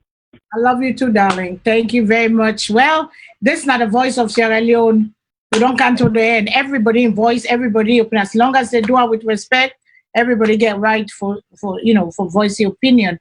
So I go pass on to una answer if una get for respond to the questions, and then una give una last statement. Whoever want to go first, gentlemen, the floor is yours because we don't come to another edition. We don't take over 2.5 hours. Let's go and go rest ready for tomorrow. And go ahead, please. Whoever want to go first. I'll give Mr. Shilon the respect. Please go ahead. Thank you very much. Yes, Thank you. Well, really, I mean, I don't get much for say because at least we don't accomplish our purpose, and that is to appear, conduct yourself with mutual respect, and try for give our best information and perspective to the public. I think we've achieved that tonight. I don't think any of us are on the show to try to win over people, but to just try to enlighten people in terms of the way we see things, for come up with different perspective. In your line of work, they say reasonable men can differ. So there may not be any right or wrong here, but I think even I will contribute to the conclusion that the program was well run, well done, and kudos to Mr. Ali, Professor Kutubu, Ms. Savage. Yes, sir. And thank you for inviting me. Thank you for coming. Thank you. And we always go count on you for come back again, for giving us your insight. We get for the brightest of Sierra Leone, brain waste. We are all stuck in these countries. That's why we need the change. Well, Mr. Ali. I don't think that I would not say Ali anymore. Mr. Ali. Me social media voice for the SLPP. We can once again. But once I love you, say you stand your ground. That's one thing, you consistent. Go ahead, sir. Yeah, as usual, the third estate is really significant in the development of any nation. So what you guys do in VOS and inviting people to come in and try at best to inform and guide conversations, I think is a good service to all Sierra Leoneans. But I've never really tried to apologize about my stance, my position, and my politics. It is what it is. SLPP, I can say this much. When I come to VOS, I take great interest in making sure that my engagement with the public is intellectually honest. You don't have to agree with my point of view, but I try to do justice to myself and to those who listen to me, to offer them a good argument. And I think everybody knows I have a point of view, which is an SLPP point of view. Mm-hmm. But I try to do justice to the intellectual process. So I hope people can appreciate that again, I try to present the facts as I know them, and oftentimes I present it not with any bias, but with what I believe is a strong case. And I think the more people get used to that And again, I do recognize the fact that I do aggravate because of my unrepentant nature in terms of my loyalty. And I have issues with people who say I am apolitical, because I don't think societies improve if we are innocent bystanders. We have to take a point of view. After all, politics is about a battle of ideas, and whoever can make a stronger argument that their ideas are better than the others gets to govern and wins the day. So this is where I come from, and I hope people appreciate that. But I always, again, I must thank Ms. Savage. You have conducted yourself, as always, with exceptional class. And Mr. Kutubu always gracious to me. And to all of you, the VOS family, the viewers, I really love the fact that you beat up on me, and you make me even stronger when I come back. So thank you once again. I love you, mister. I love you, my brother. I so love you. But sometimes, you know, in life, even though we are so loyal to our parties, we have to stand to truth sometimes and to power sometimes, speak the truth. And we'll get there. We'll get there one day. Thank you so much. I love you. Thank you for coming. We appreciate you. And I know always I can reach out the last minute, and I know you show up. I know you love Sierra Leone. You know, we all love Sierra Leone. And I know one thing, you know, I know you love Sierra Leone, but you might not see it the way some people see it, you know. So thank you, sir. Professor, your last word, sir. Very good debate for tonight. So thank you very much. Thank you. Okay, we Professor not get much for say. We don't come to an end of this thing. We don't hear different sides, different arguments, and you know, like let us say, you know, the taxes, Sierra Leoneans, we need tax for go before. We need for implement new things, and new things are not familiar to people. People will fight. Like one of the viewers and say, when you start to introduce new things, people are going to fight. But the time is now. We need them. We need for come up, and that those are one of the ways, you know, we waiting and call. Let we support one another. Let's leave the politics. Let's support one another. Let's support the thing. For the mission is Sierra Leone. I always say the mission is Sierra Leone. And we don't read the Palo Conte, and we don't get inside information that the jurors were out and be, you know, they choose the juror, how they were selected, and they were sequestered in an area, because some people they say, did they let the jurors go home? Nobody not been talk of all that in the day. And we talk of how for improve. And in the end, in Sierra Leone, the win. To me, the judiciary, I ain't get this praise here, because the system work the way it's supposed to work. Let the system work, because from the beginning of this case, me not put too much much inside it. I say, let the system work. Palo Conte no say, and not before care go to parliament, but it don't care and go. And we get people that will say why he do that, and the common sense from Intel and that. All I said was let the system work. We believe in the court, let the court work. And me, I see the court work, and I praise the judiciary, because to me, it was a win for Sierra Leone. And this is a standard going forward. And these are the kind of things we want to see. And like, you know, like all the other callers, they say, and one thing I go hold tonight, my dear cousin, Auntie, I can call her Auntie because big past me, you know, Auntie Judith say, you know, we have to choose the highlights. Then we tell the wrong. If you criticize somebody, say criticize with love. Tell her in good way, don't do in highlights. Then you go to the thing where don't wrong. Then you get a solution, because we are here for solution. We are here to how for change Salone. If President Bio in government succeed, it take more than we all succeed. We are all stuck in this country, drain. We all boku intelligent people, men and women. We get so much rain for give back to Sierra Leone, but we cannot go there because the system is messed up, the conditions in the country, all that stuff. So we pray for this government for succeed. We pray for them, for let them do the right thing. And who side them do good, like we always say, we praise them. Who side them not do good again, we go talk for later. So till next time, I don't go back. Coronavirus is real, and una take time. What you wanna do? Una put on a mask. Una not use them for chin mask. They say put on your nose, not to propose that. They see but people that they put under the chin, then waiting at the point of having it. Yes, we know say it's very uncomfortable where you talk for cover. You know you need oxygen, but at the same time, pull and down. Small bit you put them back where they talk to post your way in close proximity, because this coronavirus rape na Salone, them man them, they don't tell una say the president don't make, you know, we don't hear Aisha say them, Asma James them, all the other organizations, they within a Freetown, with the, including the First Lady, hands off our guys. Now the president don't make one stop for everything, because this thing has to stop. Our mothers have to start speaking up, and therefore teach the Pekin there when they're young, teach our boys to keep their hands to themselves, because the boys become men and monkey see, monkey do. What did them feel, see their uncle and they do, their neighbor, they do, their papa, they do, then self they feel say right, then self they come up with that same mental, what they call this, because this we're fighting the head, we're fighting the mind. So till next time, I love you now, go be on beautiful, go be on you. Go make a difference in the world. Go give a hug. No, you can't give a hug because this is coronavirus. But go give kind words.